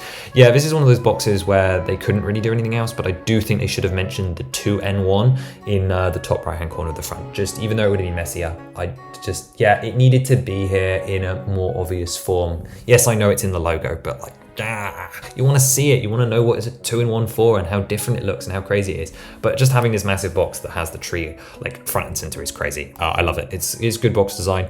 It could have been better 5 years ago, but also this couldn't have happened 5 years ago. We'll come back to that at the end. How many times have I said that in this review? When you open the box, as I mentioned, this is a lift off top. You cut tape on all sides, and then you open up to this rim design. You find all the bags inside, as you would expect, but this is what's new. Of course, lifting the front of the top off is something that is relatively new. This box is designed to actually enhance your building experience, and I actually really love it. It's mostly designed with paper bags in mind, which makes it really strange that this set has it because it has no paper bags, although I do expect secondary production runs, so copies of the set that will start appearing in 6 months to a year from now that will probably have at least some paper bags because it will just happen through time.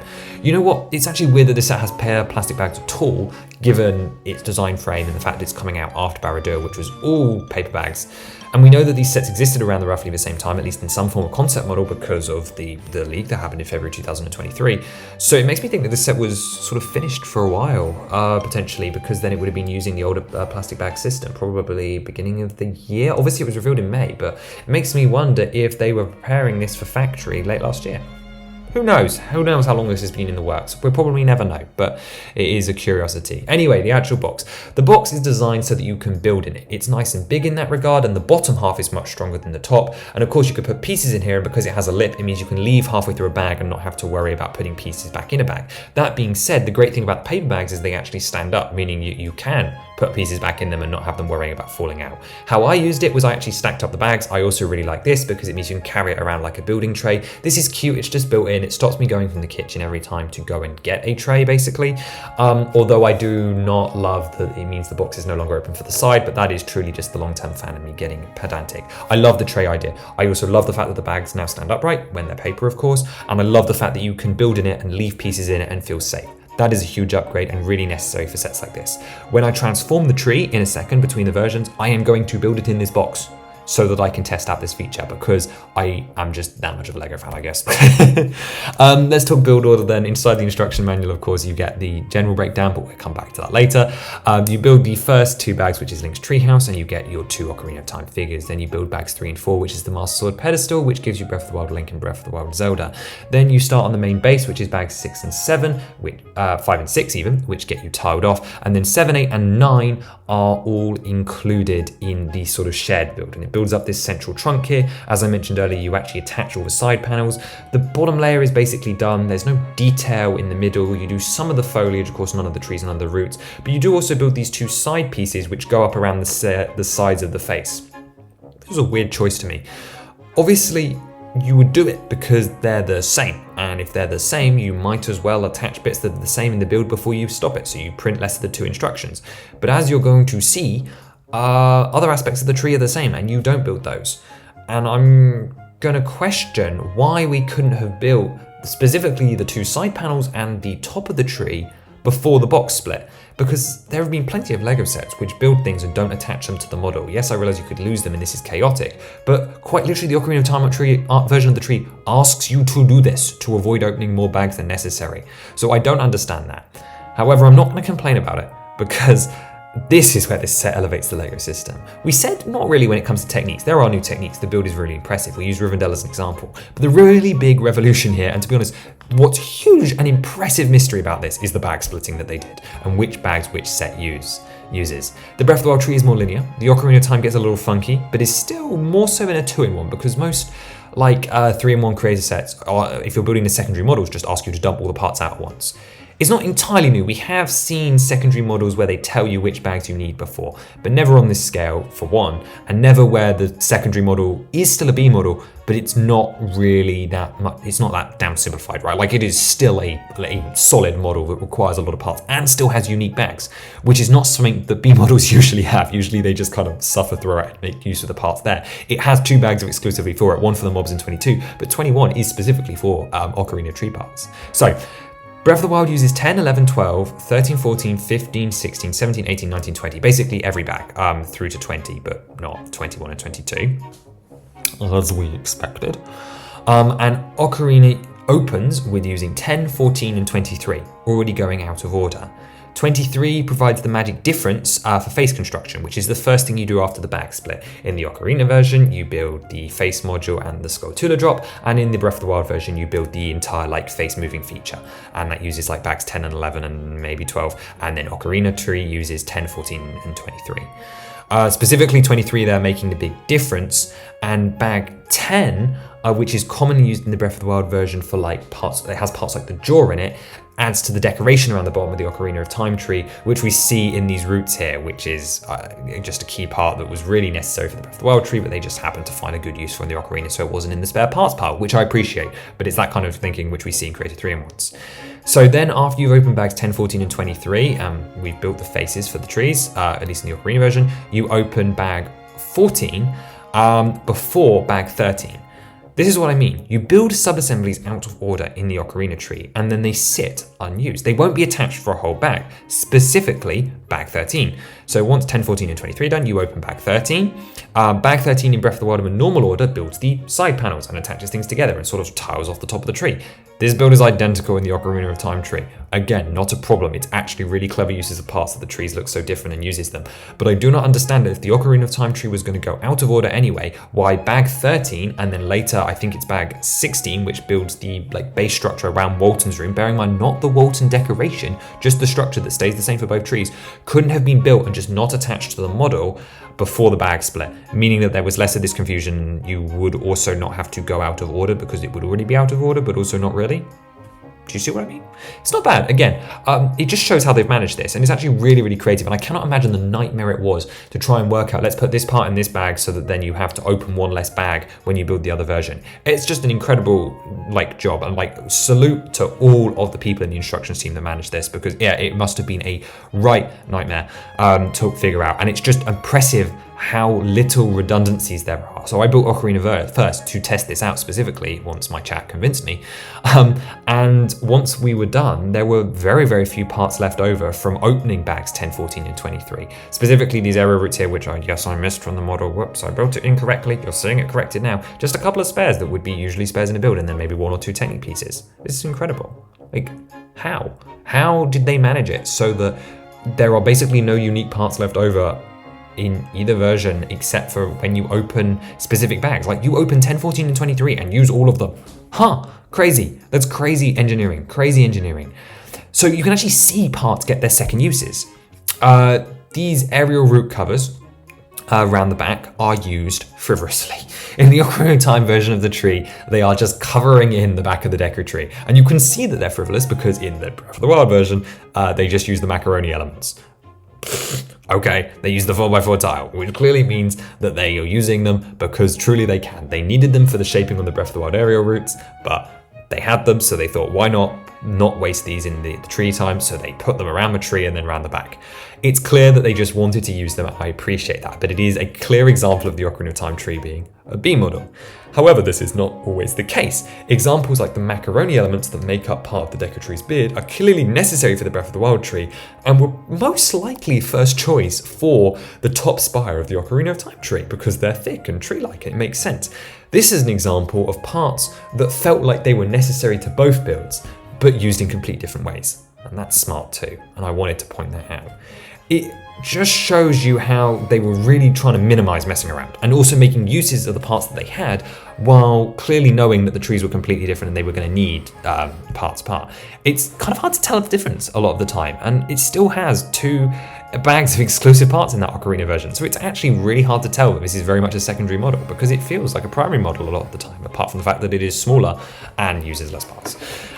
So after you build the bag 13 in the Ocarina version, you then go on to 16, 17, 20, 21, and 22. Yeah, and you just sort of go from the tree through there. Most of these are overlaps. Once again, I believe 16 is the build for the top section of the tree.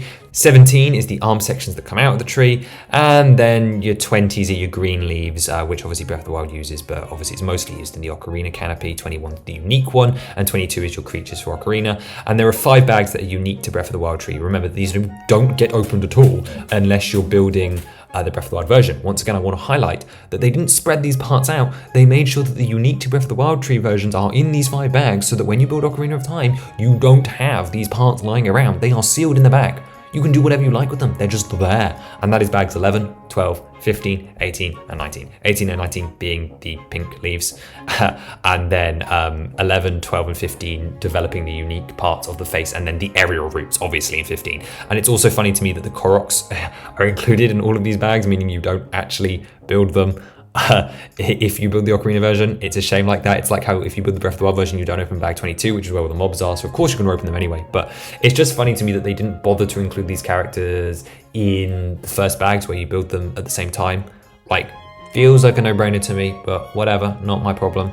Like, I personally would have preferred if the treehouse build was split over, say, bags 1, 2, and 3, and you build all those side builds for the Ocarina tree then, but then also some of those builds are quite small, so they would get lost. So I think the way they did it is genius, incredible, a miracle of engineering, at least LEGO engineering, that they managed to figure it all out and make it so seamless. Like, people have been, like, flacking on the transformation system, which we'll get to, but I don't think they've appreciated how much effort went into making that bag experience so seamless. It's actually a miracle. So switching to sets, if you've already got one built, is an interesting experience. This has gotten a lot of controversy online because the instructions don't walk you through it. Now, going from Ocarina to Breath of the Wild, which I think is the one that people have done less, isn't too bad. Working out what needs to be removed is the challenge regardless, because rebuilding it from that set point is really, really easy. Most of it's self-explanatory. You take the top off the tree, you take the face out of the tree. What gets weird is the fact that those two side pillars are left, but the side panels come off. And with the Ocarina of Time tree version, there's a couple of bits of foliage that need to be removed around the bottom. It's a different experience for Breath of the Wild because you have the aerial roots, the face is slightly more built in, you have the side trees and more foliage that's been attached.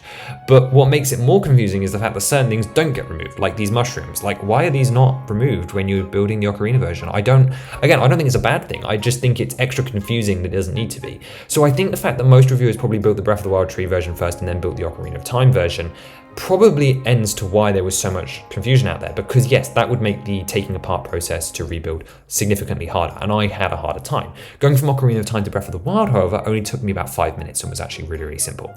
There were a couple of things I missed, but like I didn't even really miss them. They were just, I took a second to notice them, that I had to remove these 5 plant pieces from down the bottom.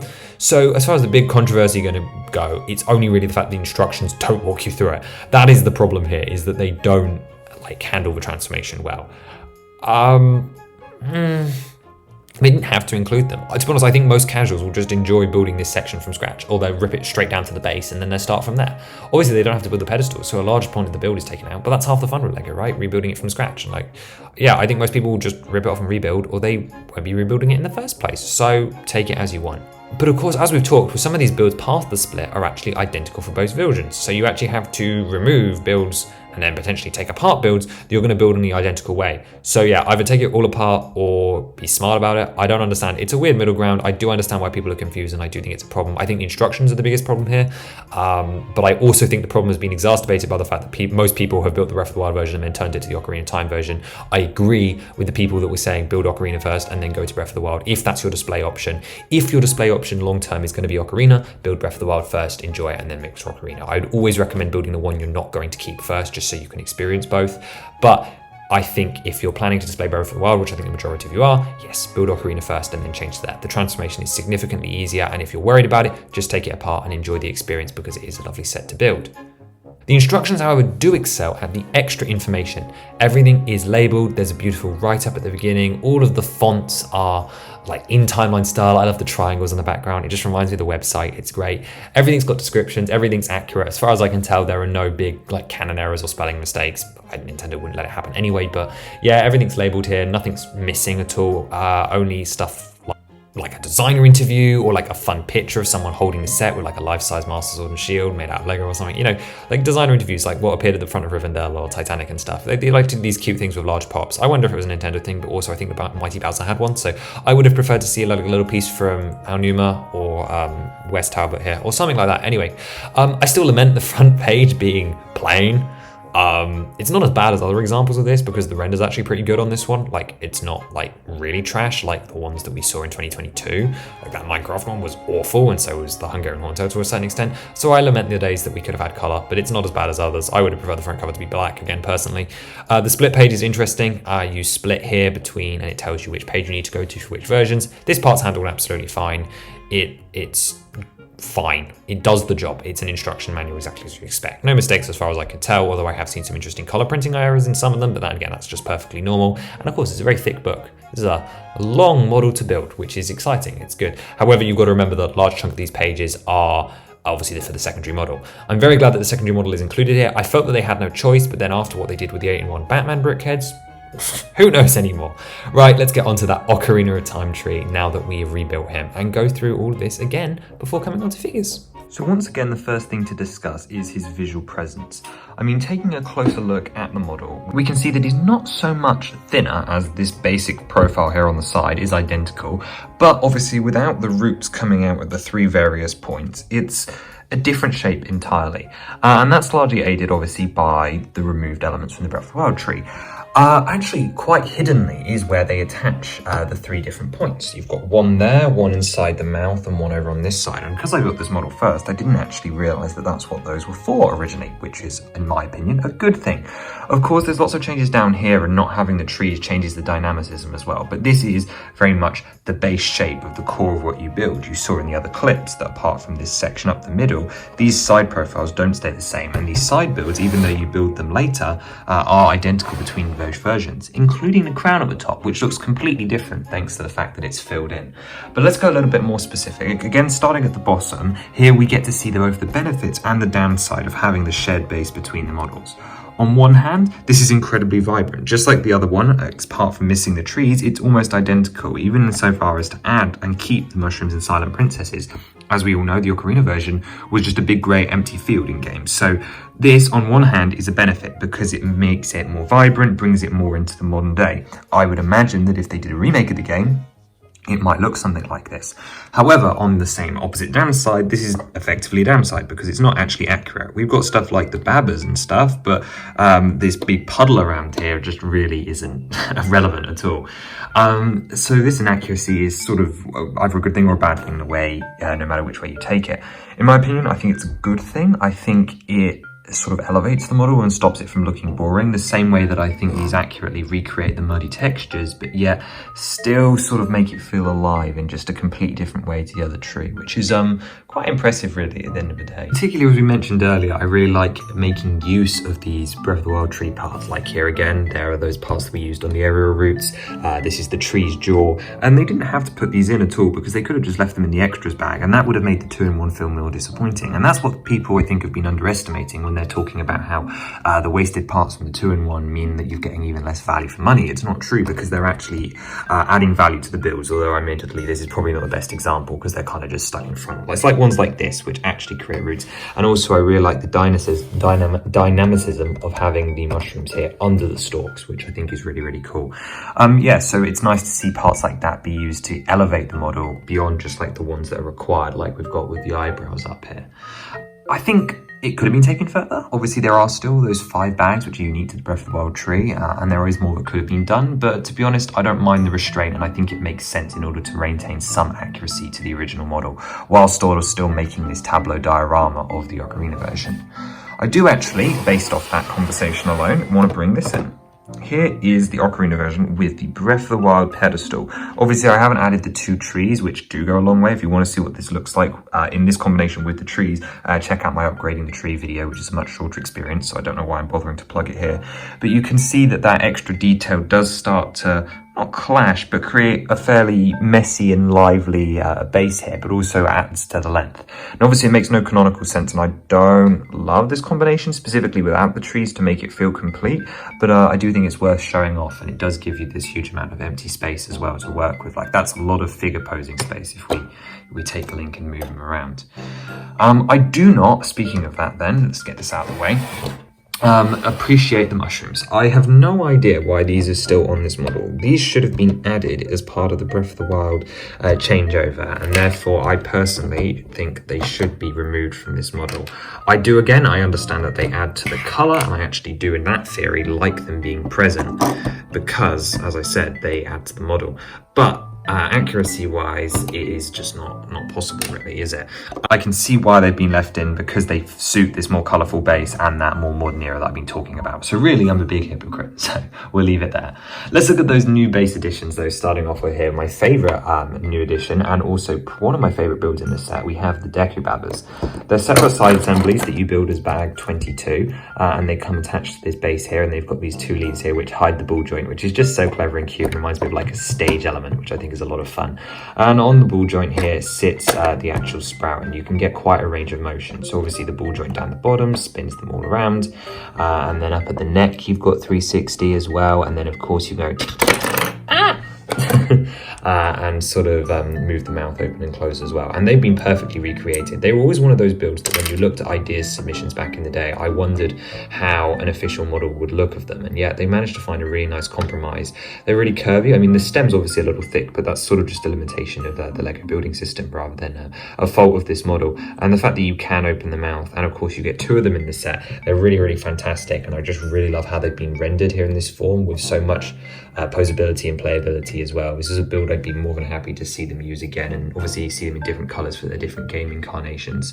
We're going to come back to the Sprout, but the thing to mention is he's basically the Hesto equivalent, as he can sit on this 4x4 setup.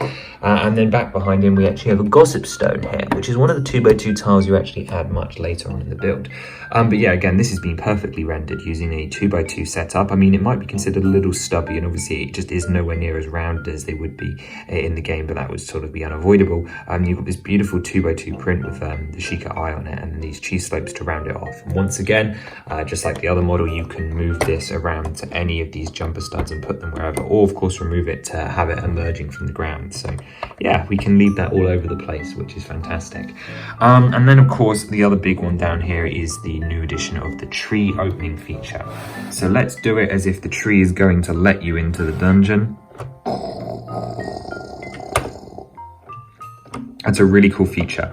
Specifically, this door is actually unique because it doesn't just fold down. Watch as I pull this back, the bottom section goes, but the top of the mouth reorients itself to stay completely straight on as it lowers itself down. And then, as it hits the cheese slopes, turns backwards to turn almost into a ramp, letting you enter the dungeon. And then on the other side, you can see it slopes backwards down after that.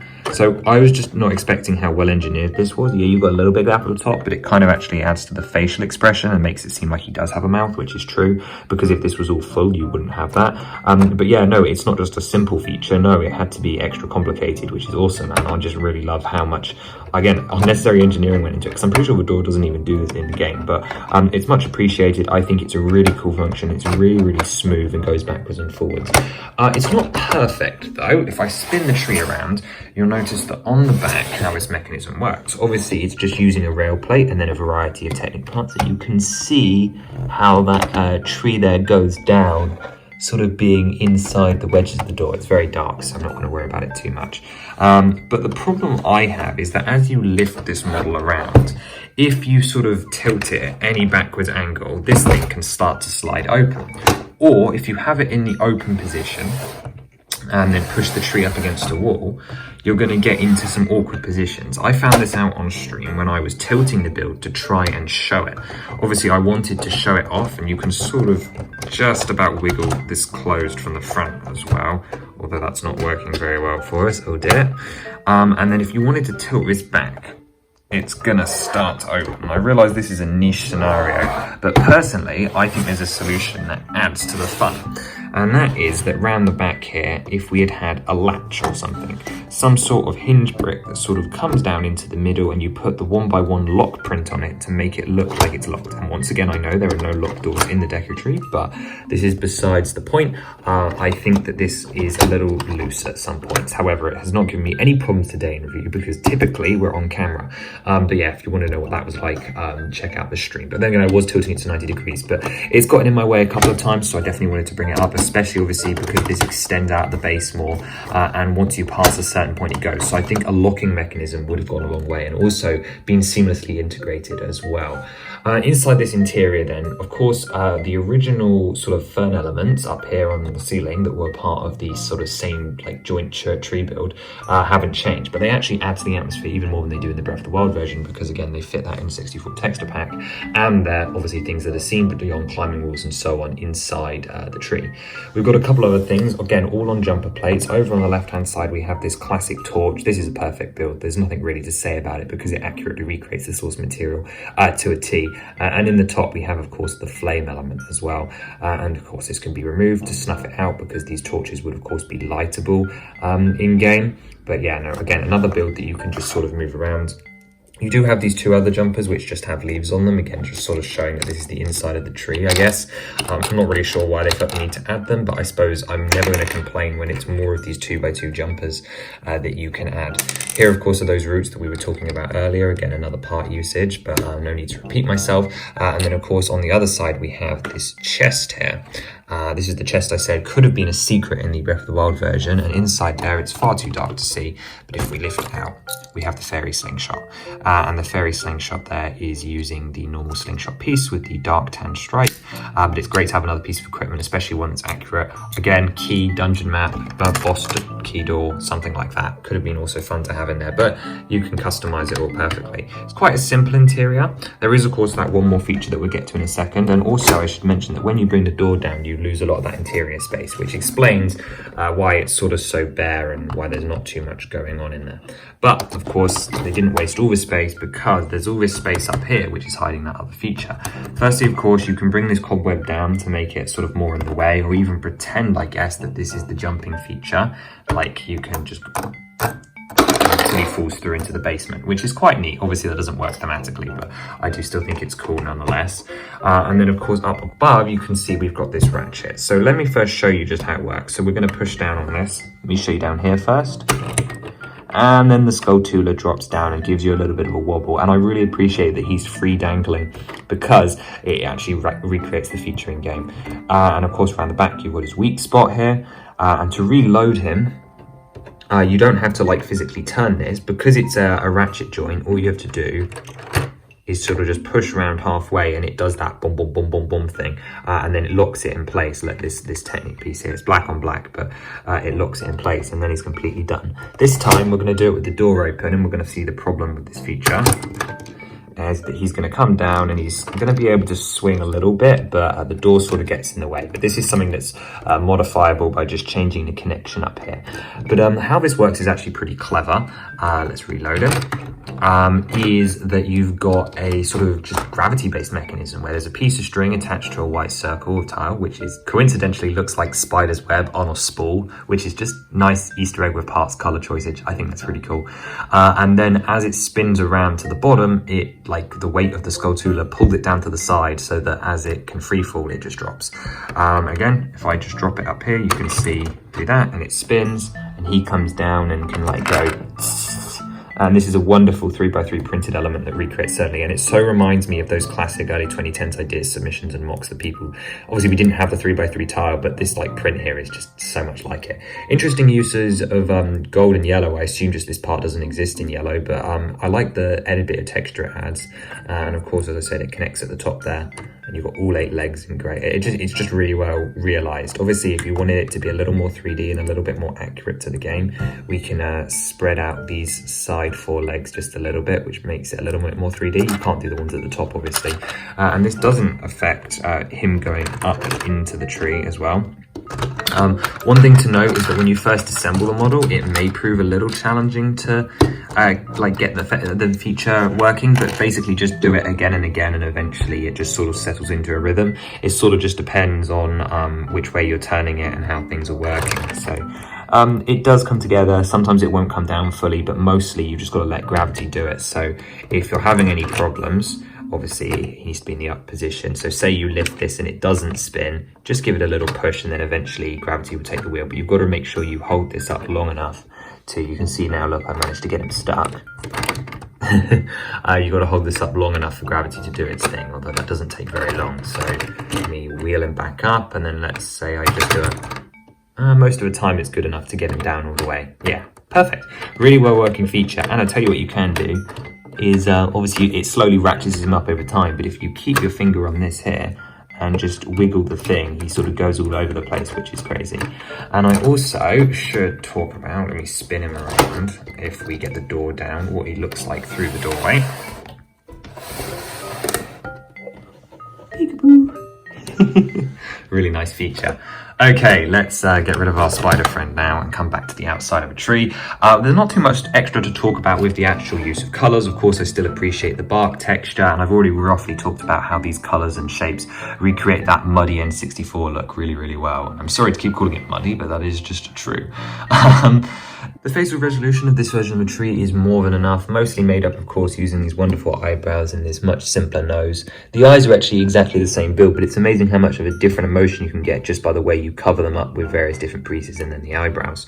We've got this big curved piece on the top that when I put together, we worried that it would look too flat. Similarly, I thought these complete flat sections of studs would cause problems for me as well, at least in the look. But I'm actually really impressed with how that face came together and how much it does look like the Ocarina Deku Tree, and how impressed I would be just to have this on display. On this base, as all, I mean, I would add these colourful bits that we've taken off throughout this review and put them back on, but I'm actually having a harder time thinking that this is not that this is an inferior model. Like, I would 100% display this if this was the only one that was in the set. We have the mustache here, which is one of the biggest additional features. It has a little bit of free rotation here, and of course you can adjust the actual handlebar elements. Of course, during rebuilds and stuff, it is likely that you're going to get elements that will fall off the tree as well, but most things stick on easily. But it just reverts back to what I was talking about when I said that some of these assemblies are actually quite mock-like in how fiddly they are. I think it's also important to mention what I mentioned earlier with the stability, where if I grab it for the sides, you can see that these side panels have a huge graded Z of motion, and I'm putting my hands here, but as I go to grab it, they move up to this smaller portion here, which is a little bit difficult as well. The eyebrows as well, we have a little bit of movement here. We can sort of push them up to make it more open, which you can see, but I actually prefer them angled fully down and out, just to recreate the look as best as possible. But yeah, the facial resolution is done really well. Obviously, the angles here all work towards the same goal that we've talked about before, so there's really nothing else to do, so I won't waste our time there. It's definitely still a dense build, specifically this face section. It still takes quite a while. I was able to rebuild from the Breath of the Wild one to this one in about exactly an hour, although I did lose a piece for like 5 minutes, so take that as we will. And I did leave elements to rebuild, like the side panel. So if you actually did it and took everything after bag 9 apart, it'd probably take you a fair little bit longer, which is perfectly fine. And again, just adds to the build. But it's not as drastic, but it's not really an disadvantage because of it. The source material is just simpler by nature, so it's actually a perfectly accurate representation that is still translated wonderfully into Lego form. Let's talk about the top then, because it is definitely a more dense canopy. Obviously, you've still got the 4 main branches that the Breath of the Wild version has, but you have these 5 additional sets of leaves, which are actually identical to what's on the small trees. You can see occasionally they're still going to come off. And this means that you just get a full canopy thanks to the rebuild here. A portion of this upper tree sub-assembly is actually added into where Walton's area was, with this removable section here. You can see 3 of these leaves come out, and of course this is where we put him. Well, the green leaves have come out with it, but that's not really the point I'm trying to demonstrate. That is just the section that fits up there, and there you can see the reuse of those macaroni elements from the beard as well. But yeah, it just fills in that gap that obviously you can't have on the Breath of the Wild version, because you need the space from Walton, and obviously there are no leaves there. That's just how it is. While still trying to get this smooth look, they didn't really have an option to expand the leaves anymore on the Breath of the Wild version of the tree. But this does a really great job at forming a complete canopy that I actually really enjoy, and it looks exactly like how you'd expect the tree to look from in-game. Now obviously, because there are those 5 bags left over when you build this model, there are plenty of parts that are useful either to enhance your pedestal and other builds, but again, that's featured in the upgrade video, so there's no need to talk about that here.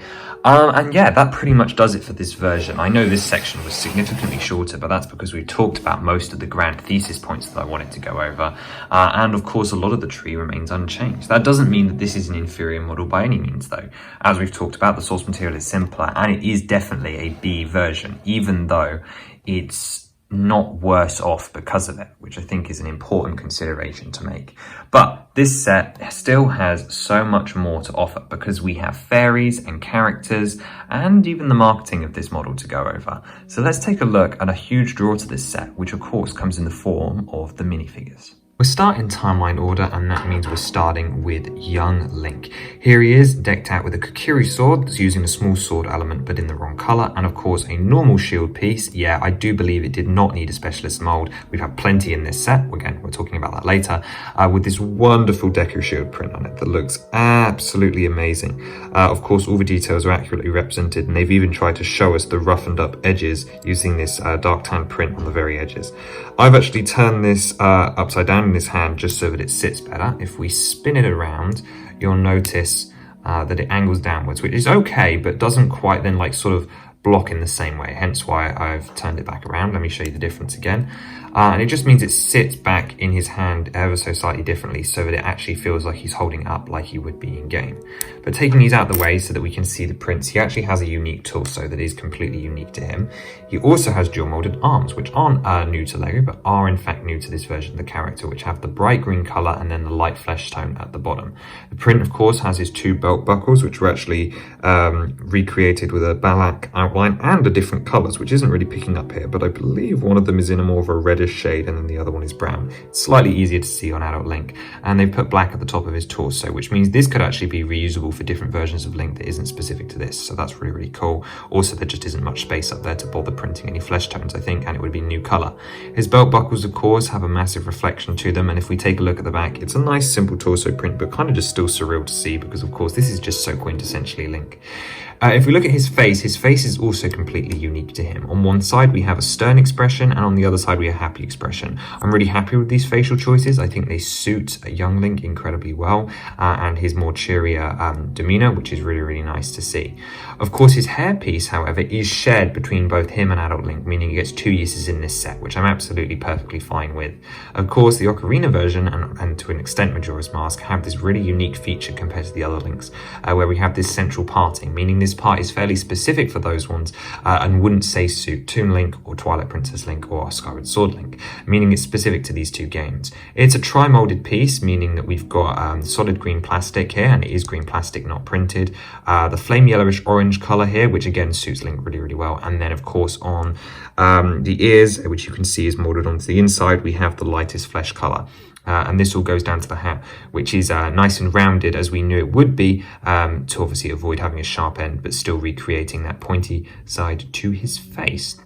That's not all to the character though, because down the bottom we have triple molded legs, which is something that we don't see too often, but it's great to see here. These are 3K legs even, so that they're triple injected, with the flesh in the middle to represent his boots and of course his shorts. And then to give the tunic a little bit more of an oomph, they've added the short skirt piece, which works really well for short characters who have tunic skirts, because without it, it doesn't look bad. It just obviously, it becomes more of a t-shirt, which obviously just isn't accurate at all.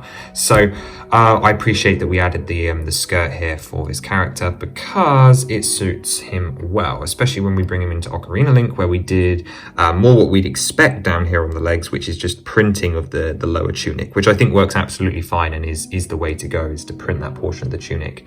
I find interesting is how long they made the tunic for, because on a lot of customs you see it coming up to maybe sort of halfway on the knee bend point, but bringing it down to just below that makes sense, I suppose, with minifigure proportions, so that's absolutely fine.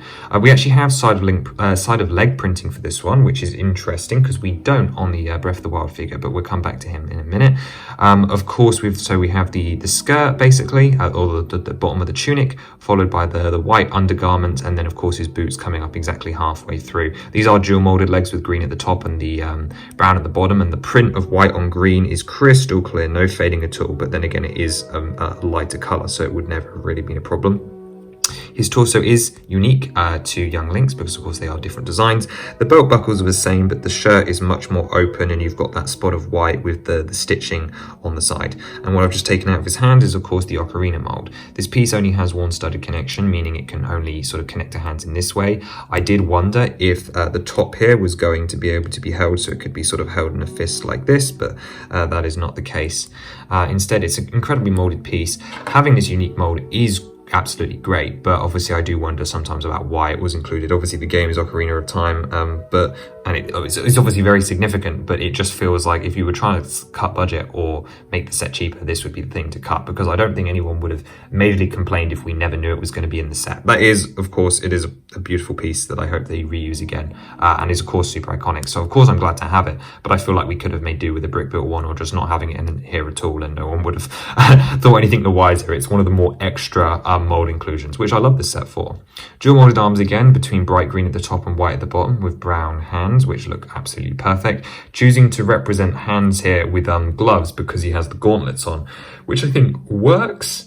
I can't remember what I did when we compare it to my figures. We'll have a look, but I actually really like that he's got no skin showing on this one, especially when we bring it in comparison to young Link, who obviously has the half sleeves as well, which is cool.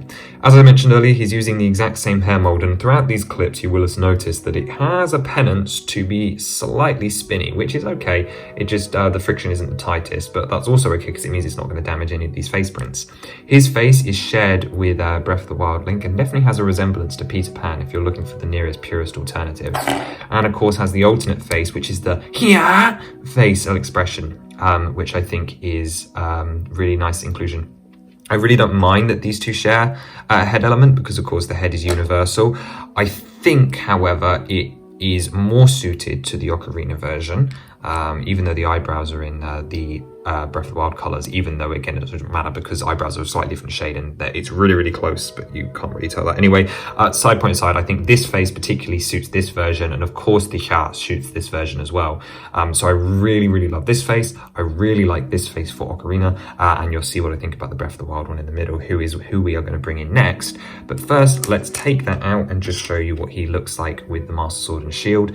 We'll talk about these parts in a second, and of course Ocarina Link is left-handed because it was before the change. We'll put the Hylian shield in here as well. Yes, I know it's not his design, as we thought about earlier, but clipping that in, you can see that this just sort of completes the look. Incredible figure. It's probably my second favorite in the set, just based off how clean it is, and I love how he looks, of course, with the sword that seals the darkness, and then the Hylian shield down to the side, and he really looks like he's out ready for adventure. Let's just see him with that alternate head expression. Yeah, that's an awesome minifigure, isn't it? While we're here, we might as well take a look at the shield as well. We've already sort of touched on this, but all the details are here based off the Skyward Sword version. We've got the Triforce in the middle and the red loft wing, and then of course the medley claw bits, the 3 rivets and the stars. To be honest, I'm surprised it got a new mold, but I'm so glad it did, because it is just true perfection. And of course that's what it looks like from the back. This one's not as bad if you don't turn the hand around, but just to show you what that would be like, let's just flip his hand upside down. And once again, you'll notice that it will just sit more at a right angle. So quite often an inverted hand like this makes a shield sit better at a figure's side, or angled slightly down, or just here straight out with him about to do a stab or something. What an awesome mold. Let's take a look at this. So this is the Master Sword. It's a dual molded part that's going to be quite hard to focus on just because of its nature. It's molded in purple and trans-opalescent blue, which is the same color they used for the Navi's 1x1 stud.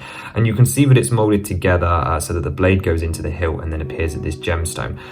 There is a chance that this gemstone is actually structural to allow the blade to sort of stay in there more clearly.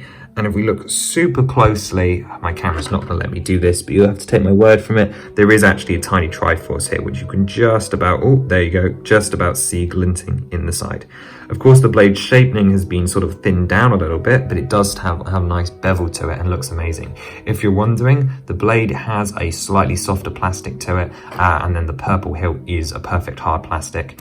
That being said, you do only get one of them in the set, which is a bit of a shame. And we do have a stud connection here at the end for an anti-stud, meaning that you can attach stuff like the ocarina. I did have a look and see what it's like to put a gemstone at the end to recreate like the pommel, but it's not really a good look.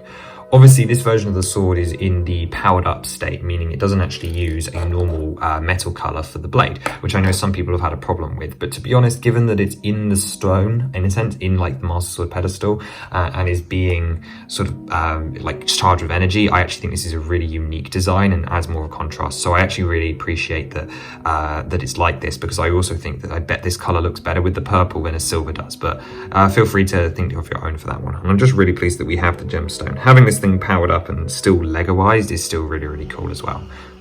Our next two figures are, of course, the two from Breath of the Wild, and we'll start off here with Breath of the Wild Link, who I think, yeah, is my favourite in the set. Now, even though I am a true sucker for the classic games, I have to admit that this is a beautiful outfit and super, super iconic. So Ocarina Adult is missing out on the top spot just a little bit. But yeah, here we have the Breath of the Wild version. And I mean, if you give me Skyward Sword, then that will be my favourite for all time, and that will be my favourite figure ever. But I think this is my favourite of the four in the set. He is decked out currently with a soldier's broadsword, because it's in one hand, even though size-wise it looks more like the two-handed claymore, but figures can't grab something by two hands. And a traveller's shield, which is another amazing print that I absolutely love. I'm looking forward to getting another one of these off Bricklink to put in either my custom builds or just to have a second one of, because obviously there are plenty of them. And it actually looks quite good just kind of sat in the tree as an accessory. But it is just printed on this normal shield piece. It's printed the correct way around again, so that we've got vertical handles. I imagine that was done deliberately, because quite often shields get printed with horizontal handles, meaning that they're kind of harder to hold, but the vertical one again avoids the problem with hands. So I love that you can sort of put this up, and of course this is the iconic shield that would sit on his back in the early promotional material for Breath of the Wild. I love this print. It's really, really lovely detailed and really exciting to have. This sword piece is just the standard sword piece, the newer one that I think got introduced with the tournament night in like Series 20. And before we actually take a look at the figure, once again, I'm going to bring in the Master Sword and Hylian Shield. This time, of course, putting the sword in his right hand, because, of course, and then the Hylian Shield in his left hand. And I think this is what makes it my favourite figure. You know, just having, well, both the Traveller Shields, I love the Traveller Shield design, but also just having the Master Sword and Hylian Shield on Blue Link here is just incredible. I adore it. It's so good. And even like down at the side here, you can imagine him doing his final stand. Let's even turn his face around. And I really like the Hya face for this one. However, obviously I appreciate why we have a shared headpiece, because it makes a lot of sense. But I do feel that this facial expression here doesn't particularly suit this version of, or this incarnation of Link. I would have preferred something a little bit more neutral, whereas this one feels a little too, I don't know, snooty or stern. Again, I think it suits adult Link here really, really well, but I would have preferred something a little bit calmer. I wouldn't say, of course, this version of Link's happy. He is, and he's always still quite stoic, but he does have that, I don't know, slightly softer personality, I would say, compared to some of the others, or at least, well, obviously Skyward Sword is completely different again, but just maybe just giving it, instead of a slight downturn, a slight neutral, or just softening the eyebrows a little bit. I don't know, I'm gonna have to play around with the design and see what I can come up with. Not that I'm gonna change it, but yeah, I think this one's just a little too stern in perspective, so I prefer to keep this one as that and then put the other expression, even though it's currently Hya face, two Hyas. Put this one on Ocarina and then this one on Breath of the Wild. Although if he's pulling the sword from the pedestal, I've got no choice. He has to be stern and respectful. But yeah, just not even something slightly off, just not what I would have put his personality down to. If we take a look at the sides, you can see that we've got both dual molded arms and legs. We've got tan on the top and then medium nougat for the boots. The boots point is interesting because almost all of the other characters used brown for their boots. So to be honest, I would have expected brown to be used here. But once again, it's another example of Lego colours and Zelda colours just not matching up, and then just being slightly different. So his boots are pretty much halfway in between medium nougat and brown, so that is what it is. And then the dual molded arms here, we're using medium azure for the torso and legs, and of course they're dual molded here. No printing on the arms. We didn't really need it, to be honest, so I'm perfectly fine with this, although it would have been nice to get the sort of the lime green kind of printing, but there's always room for the future, I guess. The weirder one to me is that we didn't go for side or leg printing. Now I get it, because in this version of the game, the tunic actually does just have these corner flaps. You can see them just down here, and on the side there's a slit. However, in most purists I've seen, they've chosen to actually put the slit on the side, so you kind of have your triangle up here so that it doesn't look quite so strange from the side. However, side leg printing is incredibly rare. I mean, it's a shock that we even got it on this one, I think, to be honest. So yeah, it just does kind of look a little odd when you put it, like, it's mostly at this 45-degree angle where you can clearly tell that the printing stopped, because when you're exactly side on, I think he looks absolutely perfect. But once again, it's really great to see the tunic coming down again all the way sort of past the rounded elements here of the legs. The printing is also incredible. I know you're seeing the gaps, but that's because we're really, really close up. You've got the white trim going around with things, as well as the double belts as well. It looks awesome. I'm really glad it's there. And then, of course, on the hip element itself, we've got the main belt, which is great. And I love that they line up when they're straight, but when they're out, they move out of sync. That's just so perfectly Lego. And then now that I've decapitated him, let's take a look at that torso. This is potentially the most iconic piece in the set, like just individual element. We've got the belt coming across again with that metallic silver. We've got the sword element coming down. It comes down quite far onto a torso, which I think works really well. And even then we've got the undershirt with that line printing there, which looks fantastic. Just what a recognizable print, and just looks so amazing. I can't wait to see people do Champions leathers with this by just adding more armor pieces. Around the back, you've got the stripe as well, and that little Triforce there, which is just fantastic. It looks amazing. And we've already talked about the head, so now it's time to talk about this hairpiece. Now, of course, the first thing you'll notice it is in gold. Now, it's not in the pearl gold that I initially expected it to be. I mean, it might be, but they're playing around with the gold materials at the moment. So this one is defeats a lot of my problems that I thought I was going to have with this model, just by being a slightly different shade. It's a 2K molded part, meaning we've got the flesh tones on the ears, and then of course the golden color all over the hair, and it comes back into the ponytail as well, although this is a little shorter than I would want. However, that being said, if it was too much longer, it would be like getting in the way and potentially damage your breaking. One thing I did expect, however, is the lack of gap between the ears and the front, mostly for stability on the part. But I imagine that a lot of people might have expected that the locks that come down the front wouldn't have connected so far back. But yeah, no, this is pretty much on brand. I really like the sculpting here. This has done an incredible job, and I would love to be able to see the design molds that they used to sculpt this out at the time. And you can see the tufts of hair coming down to the front. It's incredible. The color choice does suit him really, really well. It took a little bit of getting used to, but I really wouldn't change it for anything. It is truly perfect. I think I don't mind it because of the mottling. Like, I was worried it was going to be super, super reflective and be, well, it is still a metallic gold. The same shade as this, really, but it isn't a problem, to be honest. And I really like it, especially when you put him next to my purists with medium nougat. It looks a lot better. Okay, and then his companion for this set is, of course, Breath of the Wild Zelda, who is here with her sleepy face on first. Now, this is the controversial figure, and I want to actually start off by saying that I still think she's one of the strongest figures of the year, and another really strong figure in this set. It's just, she's up against triple competition of just perfection with our trio of links in this set. Let's swipe them out of the way. So this is, of course, the research outfit from Breath of the Wild, mostly featured in the Breath of the Wild memories, and she does come with an accessory, that being this 1x2 print here with the Sheikah Slate, if we wake her up. And this Sheikah Slate print has been done perfectly. We talked about it earlier in this review. It's printed on a dark brown tile, and it just recreates the details perfectly. It's another one of those prints that's just surreal to see, because it's just so perfect and so recognizable, and so many people have done it. And in fact, if we hold it like by the actual handle, and of course this is a great one as well, because it means you can give it to Link as well, who we're just bringing here now, and then he can actually scan the pedestal that obviously comes in the set, and it's like, of course, when he wakes up or he gets a new ability and he goes boop and does his Apple Pay. Anyway, back to Zelda. This is not Link's show, although you can tell I want it to be. Here she is, and of course, as she's using that research outfit, they've had to make some interesting compromises. Specifically, let's start off with the torso and legs. The gap I have on my version between the legs or the hips here and the torso is quite big.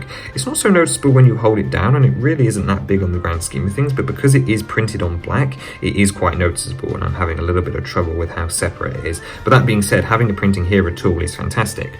I do find it curious that they didn't take this printing down onto the legs, probably because it would have been another surface to print on, which would have just either increased the build or just been too difficult, because it makes the torso feel quite small, but like, as in, like, comparatively when his tunic goes all the way down. But actually, I think that's fairly accurate. Obviously, with black and brown molded legs, there was never going to be any printing, but I think this is an absolutely fine choice. There is a part of me that thinks the top could have been dark brown, but I actually really like the contrast that the black provides, so there's no real problems there. The dual molded arms are actually the same as the ones for Link. This one suits it because obviously it's the same shade of blue, and then the real controversy came on the torso. Of course, we've got the belt going across, which actually here has been done symmetrically. Obviously, in the game, it's bigger on this side than it is on this side, but they haven't chosen to replicate that here, which is fine. You can see, of course, that the torso print is shining in the light because it's mostly made on two metallic colors. We've got metallic gold and then actually metallic silver, the same one that we featured on the belt buckle over here. Though where people have had a problem with this torso is where it hasn't chosen to use any black for definition on the lines, which is certainly an interesting choice. But with torso detail as fine as this, I do stand by that decision, because it would have created too much of like a messy line work, and it would have distracted from the design, and it wouldn't have looked so refined. However, I do think they needed to add the darker shade of blue for the hips, just to sort of put definition into the torso so it doesn't just look like the lines fade away from nothing. Because if you do that, like now with my fingernails, I think it looks a little bit better. So I really don't mind the lack of black lines. It does look strange when every other character in the set has black lines. I think it's more clear in Ocarina Link. But yeah, look how defined that is versus this. But I think if they wanted to go with this style, it would have been absolutely fine if they'd just given us a darker shade of blue on the hips. So no idea why they didn't do that. Apart from that, the torso detail has been replicated perfectly, hence why I'm still calling her such an amazing figure. Like, let me just put her down. She's instantly recognizable. This is exactly who she's meant to be. But just again, if we're going to be really super picky, we have a couple of issues. Back looks really great. Obviously less detail, but that makes perfect sense. Facial expressions, this one's perfect. This is just her. It's truly just exactly where it should be. No questions about it. There's a perfect face, same as Mr. Young Link here. 2 perfect facial expressions, 2 perfect facial expressions. Because that reverse expression is a sleeping expression, either for when she's in her cocoon, or for when she's praying at the secret springs, or when she's praying for the sword to revitalize itself, or just she's like sleeping or closing her eyes. Yeah, that is just such a useful facial expression. I'm looking forward to getting a second one of these heads and hairs and putting them on the praying dress version as well. Or obviously I know it's not a real model we have yet, but I'm going to make my own purist one. Let's talk about the hair then, because once again I have no real issues with the back actually. So it's an incredibly 2K molded part. We've got the sort of the bangs that come down in front of the ears, and even then the molding of the top here, which I really like. I've heard some people complain about the shaping, that it's too bulky at the top, and I actually disagree with that one. I don't have any problems with how bulky things are up here, and I love the shaping around the back, the fact that it's like swerving in the wind. Specifically, I think of the "I'm not in need of an escort," and then she walks off to the side. It looks exactly like that. My problem comes down to the color. Personally, I think a normal yellow would have been the right way to go here, not just because of my customs, like how I believed medium nougat was the best way and I changed my mind, but I just feel it's too vibrant. It's the same color that they use on the classic Links, and I truly do think her hair is actually blonde in the games for this one. So yeah, I'm not the biggest fan of the color, but at the end of the day, what am I going to do? This is still nearly absolutely perfect. The flame yellowish orange doesn't not work, and it's still, again, as I said, put it down, it looks like her. Put him down, it looks like him. This Link is sleeping. They're all perfect, like all 4 of these figures, and then all these incredible accessories that we've taken a look at as well, right? Like, these are beyond perfect, like incredible. Like, to get 4 of these in this set, and if you're going, where's Ganondorf for? So on and so forth, doesn't really matter. In fact, it's a miracle we got this many characters, because Adult Link here is basically like a part reuser because of the molded cap here and a head reuser, so it's only really paying for 2 more prints compared to a full new character. So this is an incredible lineup, and I love that we got 3 Links in our first set, and they're all different as well. It's just great. Oh, incredible. What a great figure lineup. But actually, this set has more to offer, doesn't it? Let's bring over Hestu then. So Hestu is built here based off this 4x4 rounded plate. This is largely so that he can attach those 4x4 attachment points all around the tree base. And he's actually largely built upside down, which is an interesting technique nonetheless. You can see it up here, there's anti-studs at the top. And he's been sculpted wonderfully. I had no idea how they would have managed a Hestu, and yet here it is done absolutely perfectly. Of course, he has his maracas, which are actually using that relatively new orange color for the stem of the pneumatic T-poser piece. I'm not sure if this was like particularly an accuracy choice, or more so just that it was similar to the red and this piece was available after Red Dragon's Lair. And it is important that we just pause the audio for a second and go, because that's right, his maracas do indeed have golden studs inside them to be shaking around. Of course, they don't actually look like Korok seeds, but it's said that his maracas are powered by the power of Korok seeds, and that's what lets him dance. So we can do the actual scene from the game if we do a dun dun dun dun dun dun dun dun dun dun dun dun. I think that's the wrong tune, but oh well. And as mentioned, of course, that connects to the body using combs, and he's just, again, he's perfectly recognizable. Specifically, using the 3-leaf piece here for the beard is just divine part usage. I love it. It's so good. And that just attaches onto this piece here, which is on a bracket assembly. And of course, we've got his incredibly bushy eyebrows. Remember, they're his eyebrows, not his eyes, so that if we attach him back to the body, we can sort of tilt them up and down a little bit. But again, he doesn't really look like him unless you tilt it down. But I imagine this was just a whole build of trial and error, and I really love how it turned out.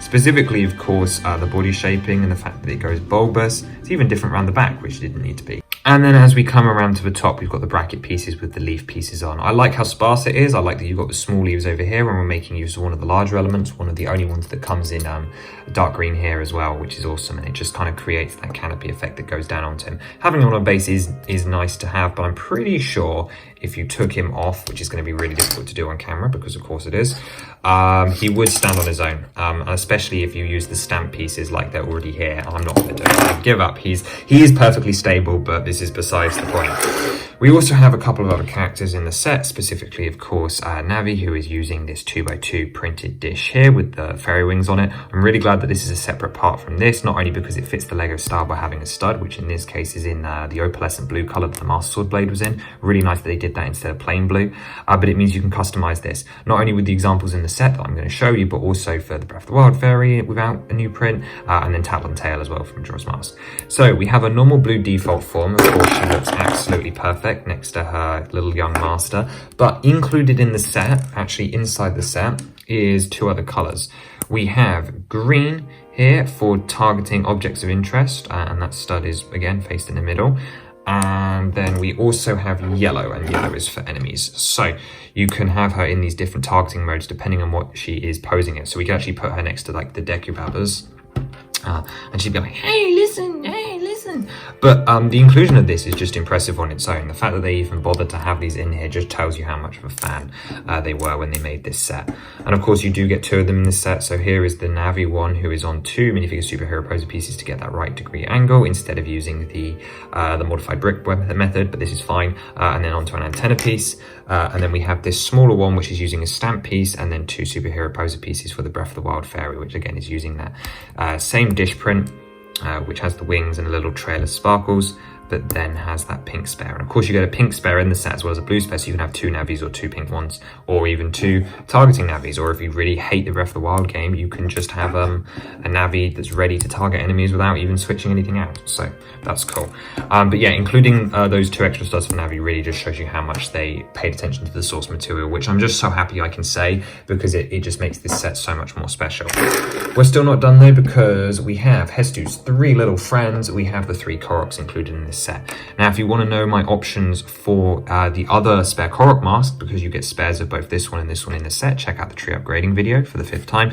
But these are the three we get here. Starting off with this one, this is the named one, or the officially named one. We have Walton here, and these Korok designs are based off a 1x1 method instead of a 2x2 method, which makes them scale not only better with figures, but also look a little cuter. I'm actually using the heart element up this way, and it's actually printed in pearl gold with this print on it to represent the face leaf, and that's just stuck onto a modified brick. You've got a plate clip here allowing them to hold stuff, although if you didn't want that, you would just be able to either put the stud there or just put a 1x1 square plate, and then a round plate to give them some semblance of shaping the legs to their body, which is kind of similar to what we did with Hestu, where you've got the cone element here, but also just so that they can easily attach to things. It means they have less friction. So for example, if I bring in Hestu's base here, he's less likely to pull away the stud with it, because the friction on the top here from a square to circle is slightly more than a circle to circle, or at least that's my working theory. So Walton looks amazing, and of course he's holding a stick here. So many different accessories that you can hold. Again, check out that upgrade video. Then we have Hollow. And I'm just basing these names off the Wind Waker versions. Obviously, I know that they don't have names in Breath of the Wild, and of course, plenty of fans have given them plenty of different names. But he is here in the grey design, using this 1x2 bread piece or pork chop piece that was introduced to LEGO Minecraft. And I like that it can tilt, because it just gives them a little bit more personality, and you can imagine he rattles as he walks, a bit like Makar. He's again holding a lift, and the base body design is the same, but it's nice to have two different color variations of Koroks as well. Obviously, there is the third color, but there are so many different body shapes and mask shapes that it's great to have three unique ones instead of just the same ones. We then have Oaken as well, who again, they're using his Wind Waker name, who is once again using the heart piece, this time up the other way, which makes it look completely different. This is something that didn't actually occur to me, was using the heart piece in different orientations, but I'm so glad we got this one. I feel this one's really iconic, with the winky face and his little red berries, like ha ha ha. And he's also got the rounded one and the clip, and here are the berries in his hand. He's just perfect. Like, that, again, it's just so recognizable. Truly great to have. I mean, you had to have them if we were doing Breath of the Wild Deku Tree, but to get three of them and then will be different. Of course, I'd love more, and I'm really hoping these parts come to bricks and pieces so that I can get a load of them, because I do not want to play Bricklink Prizes. But yeah, really, really love them. Absolutely think they're great. So they are wonderful additions to the set. We've already talked about the Deku Babbas and the Skulltula, so we're not going to focus on them. Instead, the last character that we haven't talked about today is Mr. Sprout here, the young Deku Tree from Ocarina of Time. And he is built largely around this quite a specialized 4x4 dish element here, which was originally used in the Harry Potter moments, I want to say. And off here, we've got the cones with these leaves. These are a little loose. I love that they can spin, but it makes me worried that they're going to come out. So it's very, very cute. Again, an unusual inclusion. In the original images we saw, there was the theory that this was originally going to be a Deku scrub instead, and I personally would have preferred the scrub just because I think that would have fitted better, but I like this one a lot, and I think he does a really great job at being curvy and just being an inclusion that we couldn't have really got anywhere else. Again, he is of course the baby version of the big tree. But yeah, no, that is everything on the figure side of things, so let's talk about the actual release of this tree as well as make our final verdict. So, in regards to the release of this tree, it was scheduled for September 1st, 2024. The original reveal happened back towards the end of May, which is absolutely perfectly fine, specifically because the majority of the sets in the Nintendo partnership like to be revealed early, so there's a reduced chance of leaks. I support this because it means that it's around for a long time beforehand, you kind of get to know it, although this can be less sort of building of hype and excitement. And of course this set was up for pre-order as well. My pre-order ended up arriving early, which I'm never going to complain about. However, because this set was scheduled for September 1st, I do find this decision a little weird, and the actual marketing kind of underwhelming, specifically compared to other sets that were releasing on the same day. This of course includes the advent calendars, which were not much competition, the D&D CMF, which again has been locked in for a long time. I don't really mind that one too, but the big two of course being the Night Before Christmas and the Burrow.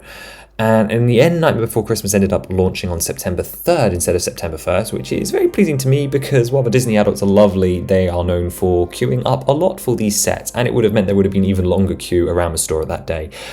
So I'm hoping that's why they were scheduled slightly apart, is to reduce that.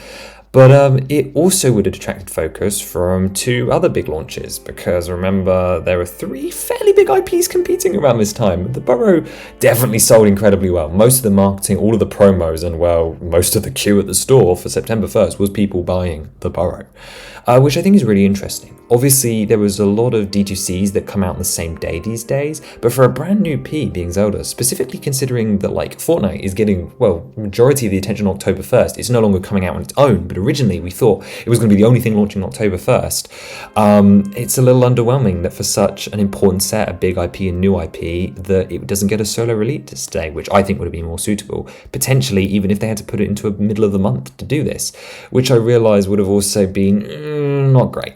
So really, I just feel it wasn't necessarily treated with the respect it should have been, but that is coming from a superfan, an incredibly biased person. But I do find it strange that Nintendo didn't enforce some sort of more special like exclusivity to like really hype this up. There were a couple of marketing materials. We saw trailers appear on Instagram and other things, but it was quite light, especially compared to what they're already doing for Fortnite and then other sets that have come out on this time period. And even LEGO Mario with like March 10 day, and which just is whatever. It is worth bringing up though, because the marketing for this set has been underwhelming, particularly compared to the Burrow, and not getting its own release date is a little bit of a shame. Obviously there are many sets coming out these days, I guess, which get the same kind of treatment, and it's nothing new. Obviously it did have the whole hype and read up, but they kind of did rely on word of mouth, which I guess works for this one. I just think it really shows we should be releasing less sets. I mean, some sets that came out this year very much could have been spread into 2025. We had so much this year, and then like the entire 2025 lineup could have been pushed to 26. It's just too much too fast. Yes, it's great, there's something for everyone, that's always a good thing, but it is making it really hard to keep up, which is going to dilute interest over time. But this is besides the point. I want to move on to talk about the price, potentially the most controversial issue regarding this set. This set, to full disclosure, retails for $300 but only 259 Great British pounds. And I want to acknowledge the bias of that number being under 300 to start with. Because, therefore, I'm in a country where I do not have to stomach seeing the number 300 in front of a price, I am automatically unconsciously biased towards thinking that it's a slightly better deal. Instead, I want to compare it to the other Nintendo sets. The NES, which originally retailed for 220 Great British pounds, and then I went up to 240 when the price increases happened, which means the price difference between this and the Deku Tree is only like 15-20, which is interesting. Bringing this one much more into the ballpark, really. Now, obviously, I talked about how I don't really put much faith in price for piece. If we look at it that way, for instance, this set has 2,500 elements for £250, which is exactly 10 pence per piece, 10 cents per piece, which, again, I don't like this metric because different elements cost different amounts. So let's look at it as a value for stuff proposition. The tree itself is slightly larger than I expected, and putting it together, I felt that I got my 250 worth of money. But at least from my experience of it, both as a fan and from a build experience perspective. And you should know I am a stickler for length of build. I feel incredibly shortchanged when a build does not last me long enough for the size of the set, and I did not have this experience here. This build took me potentially 4 or 5 hours, maybe even 6. I was building on stream, so I don't know how accurate that is to my usual pace because I build quite fast. So take that for what you will. Now, of course, when we think about cost, though, we can't just actually think about normal basic pieces that are cheap to produce and are produced all the time for other sets. We have to consider new molds and overhead costs. Each print and mold takes up a new slot inside the factory, which is not only therefore limiting to what you can do in certain parts, but requires the mold to be set up and established, and that's also someone's wage. Obviously it has to be maintained and then produced, and then that slot has to be actually fed into the set and requires storage space in a warehouse, which limits complexity in the amount of new things. Each set has a budget for this, of course, but let's take a look at the new molds we have in this set in particular. I'm not so worried about prints. It is worth noting that prints factually cost more than stickers. So as far as new molds go, though, we have Young Link and Adult Link's Ocarina of Time hairpiece. We have the Breath of the Wild Link hairpiece. We have the Breath of the Wild Zelda hairpiece. That's 3. We have new mold for the Hylian shield, and then of course the dual molded Master Sword, and that shield has print too. And then to finish us off, we have the molded Ocarina. That's 6 brand new molds. Now, I'm working with out-of-date information, but my last estimate from a source indicated that a new mold costed about $37,000. This was the cost for a new injection molding machine, not the actual machine, the actual mold, the solid piece of metal that you have to feed the plastic into. And that does not include if you have to buy multiple of them to put in multiple factories around the world, and does not include the cost of designing it and making sure that the tubes feed into it and the cost of physically manufacturing it and setting it up. We're just talking about the cost of making the giant lump of metal that's going to do the job. Most injection molds can produce maybe 4 to 8 parts, depending, of course, the size and complexity, and 2K molded parts like that Master Sword and all these legs probably cost more as well because you have to feed 2 different colors in, and there's timing and computer programming. Obviously, the other important thing to remember in this calculation is that my numbers were also 6 years out of date. When I received this 37,000 evaluation, it was a long time ago, and that was before, of course, inflation, changing in marketing, and I'm sure there's been upgrades to the production process, maybe even higher quality molds, specifically as they try to change it to different plastics. In fact, I imagine the different plastics cost more. This is all to say that if we do 37,000 times 6, we get a number that's going to be at least greater than 200,000, and that's out of date. And that's just for these 6 molds. And now obviously they're selling a lot of copies of this set, but we have to consider that overhead and that they have to recoup these costs of over 200,000 in new molds, but also the printed parts and the wages of employees and all the normal parts and the marketing and the budget and the design time. I'm willing to say then, therefore, that I don't think this set is overpriced. I do believe that in other sets of this caliber, it sits on the more expensive edge, and I would advise that anyone try to take 10 to 20% off that price. However, I have come to the decision that when I see this set in front of me, and I see the unique and specialized molds, and of course the license with Nintendo, as well as just the size of it, the physical volume to stuff, we like the jam bricks method around here, okay? And at least here in the UK, the price they are asking me to pay is okay. I cannot speak to the American valuation right now.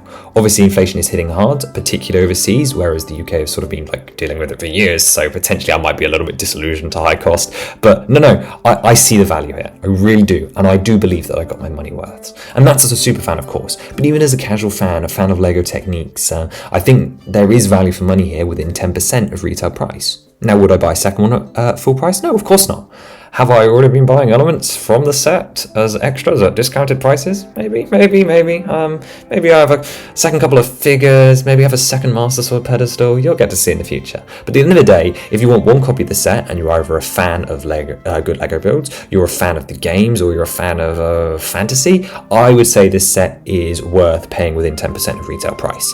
If you're more a casual fan that just likes to collect everything, or if you're in it for the price, the parts even, or just you think it looks cool, then this set might be a little bit overpriced. Maybe wait for a discount. But overall, I'm happy with the volume of stuff proposition here. I'm happy with the quality of the model. I'm happy with the amount of new molds and characters. This set does almost anything I'd want it to do.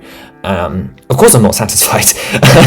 There's so much more from the games that will be suitable to turn into models. Like if we don't get more sets, I'll be disappointed. In particular, I don't think you can ever say, oh, I've got everything I wanted. I'd be happy if they never made a set again. No, this franchise is too big for that. But the model we have here, to me, is worth the high price. I'd argue the Animal Crossing sets are more overpriced. I've also actually been happy with the Mario DTC prices as well. So again, I think the set's fine price-wise, although I do understand people's qualms with it. Cheaper sets are still needed so that people have access to the figures and these iconic moments and locations. But as far as the blatant question of is the set that is sat in front of me overpriced, I cannot in good conscience say that it is. So let's get on to my verdict.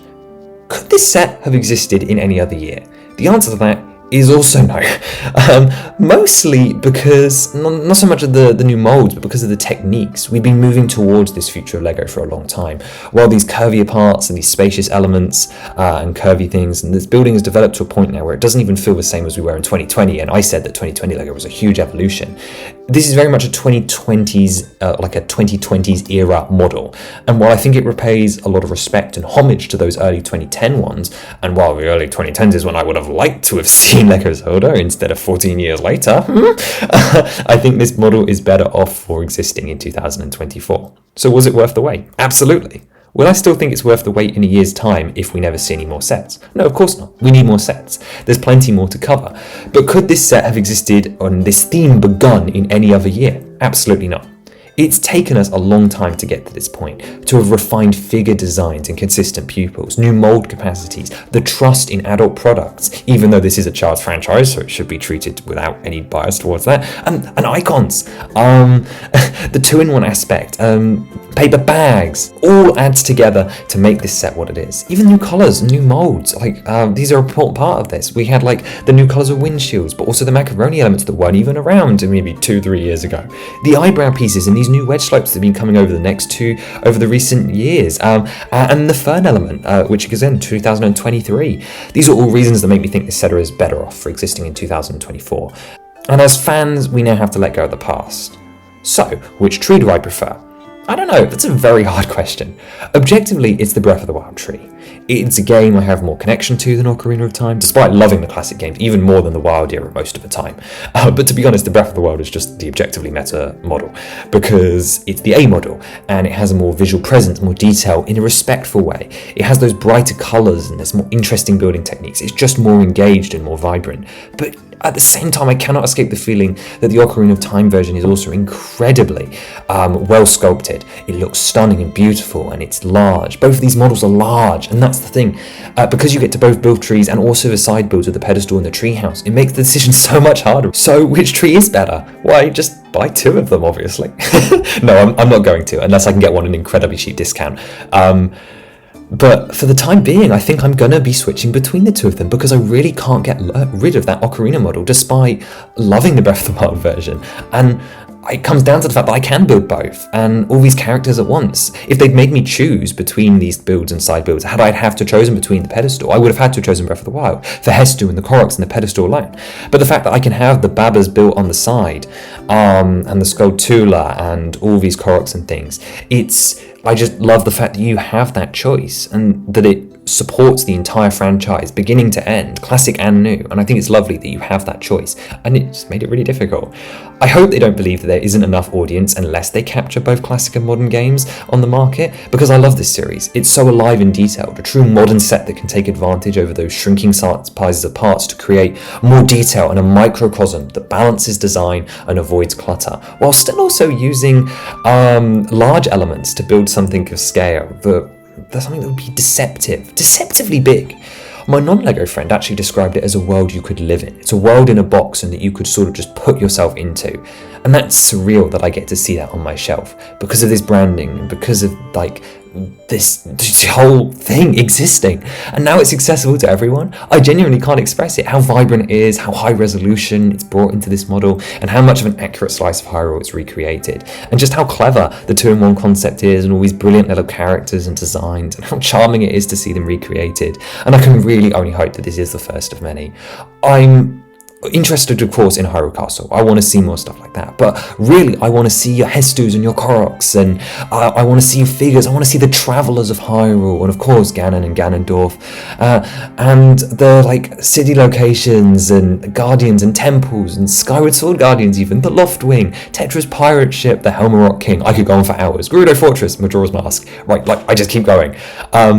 They could be making sets for like 10 years and it would still delight me, even if they reused concepts and reused the same figures again and again and again. There's just so much. It's beautiful.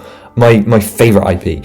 It's my favorite crossover of all time, and that's not going to stop me hoping that this is just the beginning. I hope this set sells well. I hope that people love it and cherish it, and that it's that set that is so special to so many people, just as it's special to me and you.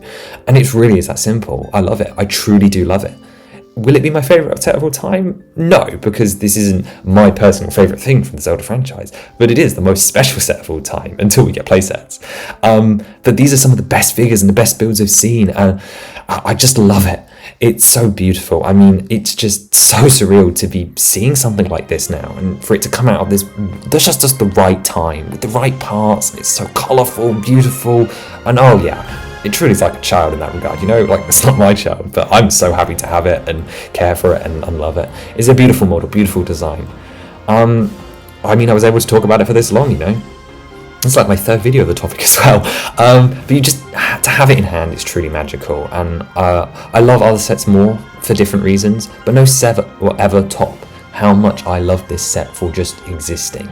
And as I get a little choked up there, I'm going to call this to the end of the video. If anyone's still here, you really shouldn't be. I hope you enjoyed hearing me ramble about the tree. I had to do it, for me, I think, but also just to talk about it. This set means so much. Like, the figures mean so much. The fact that we have it means so much. I just really want to see more.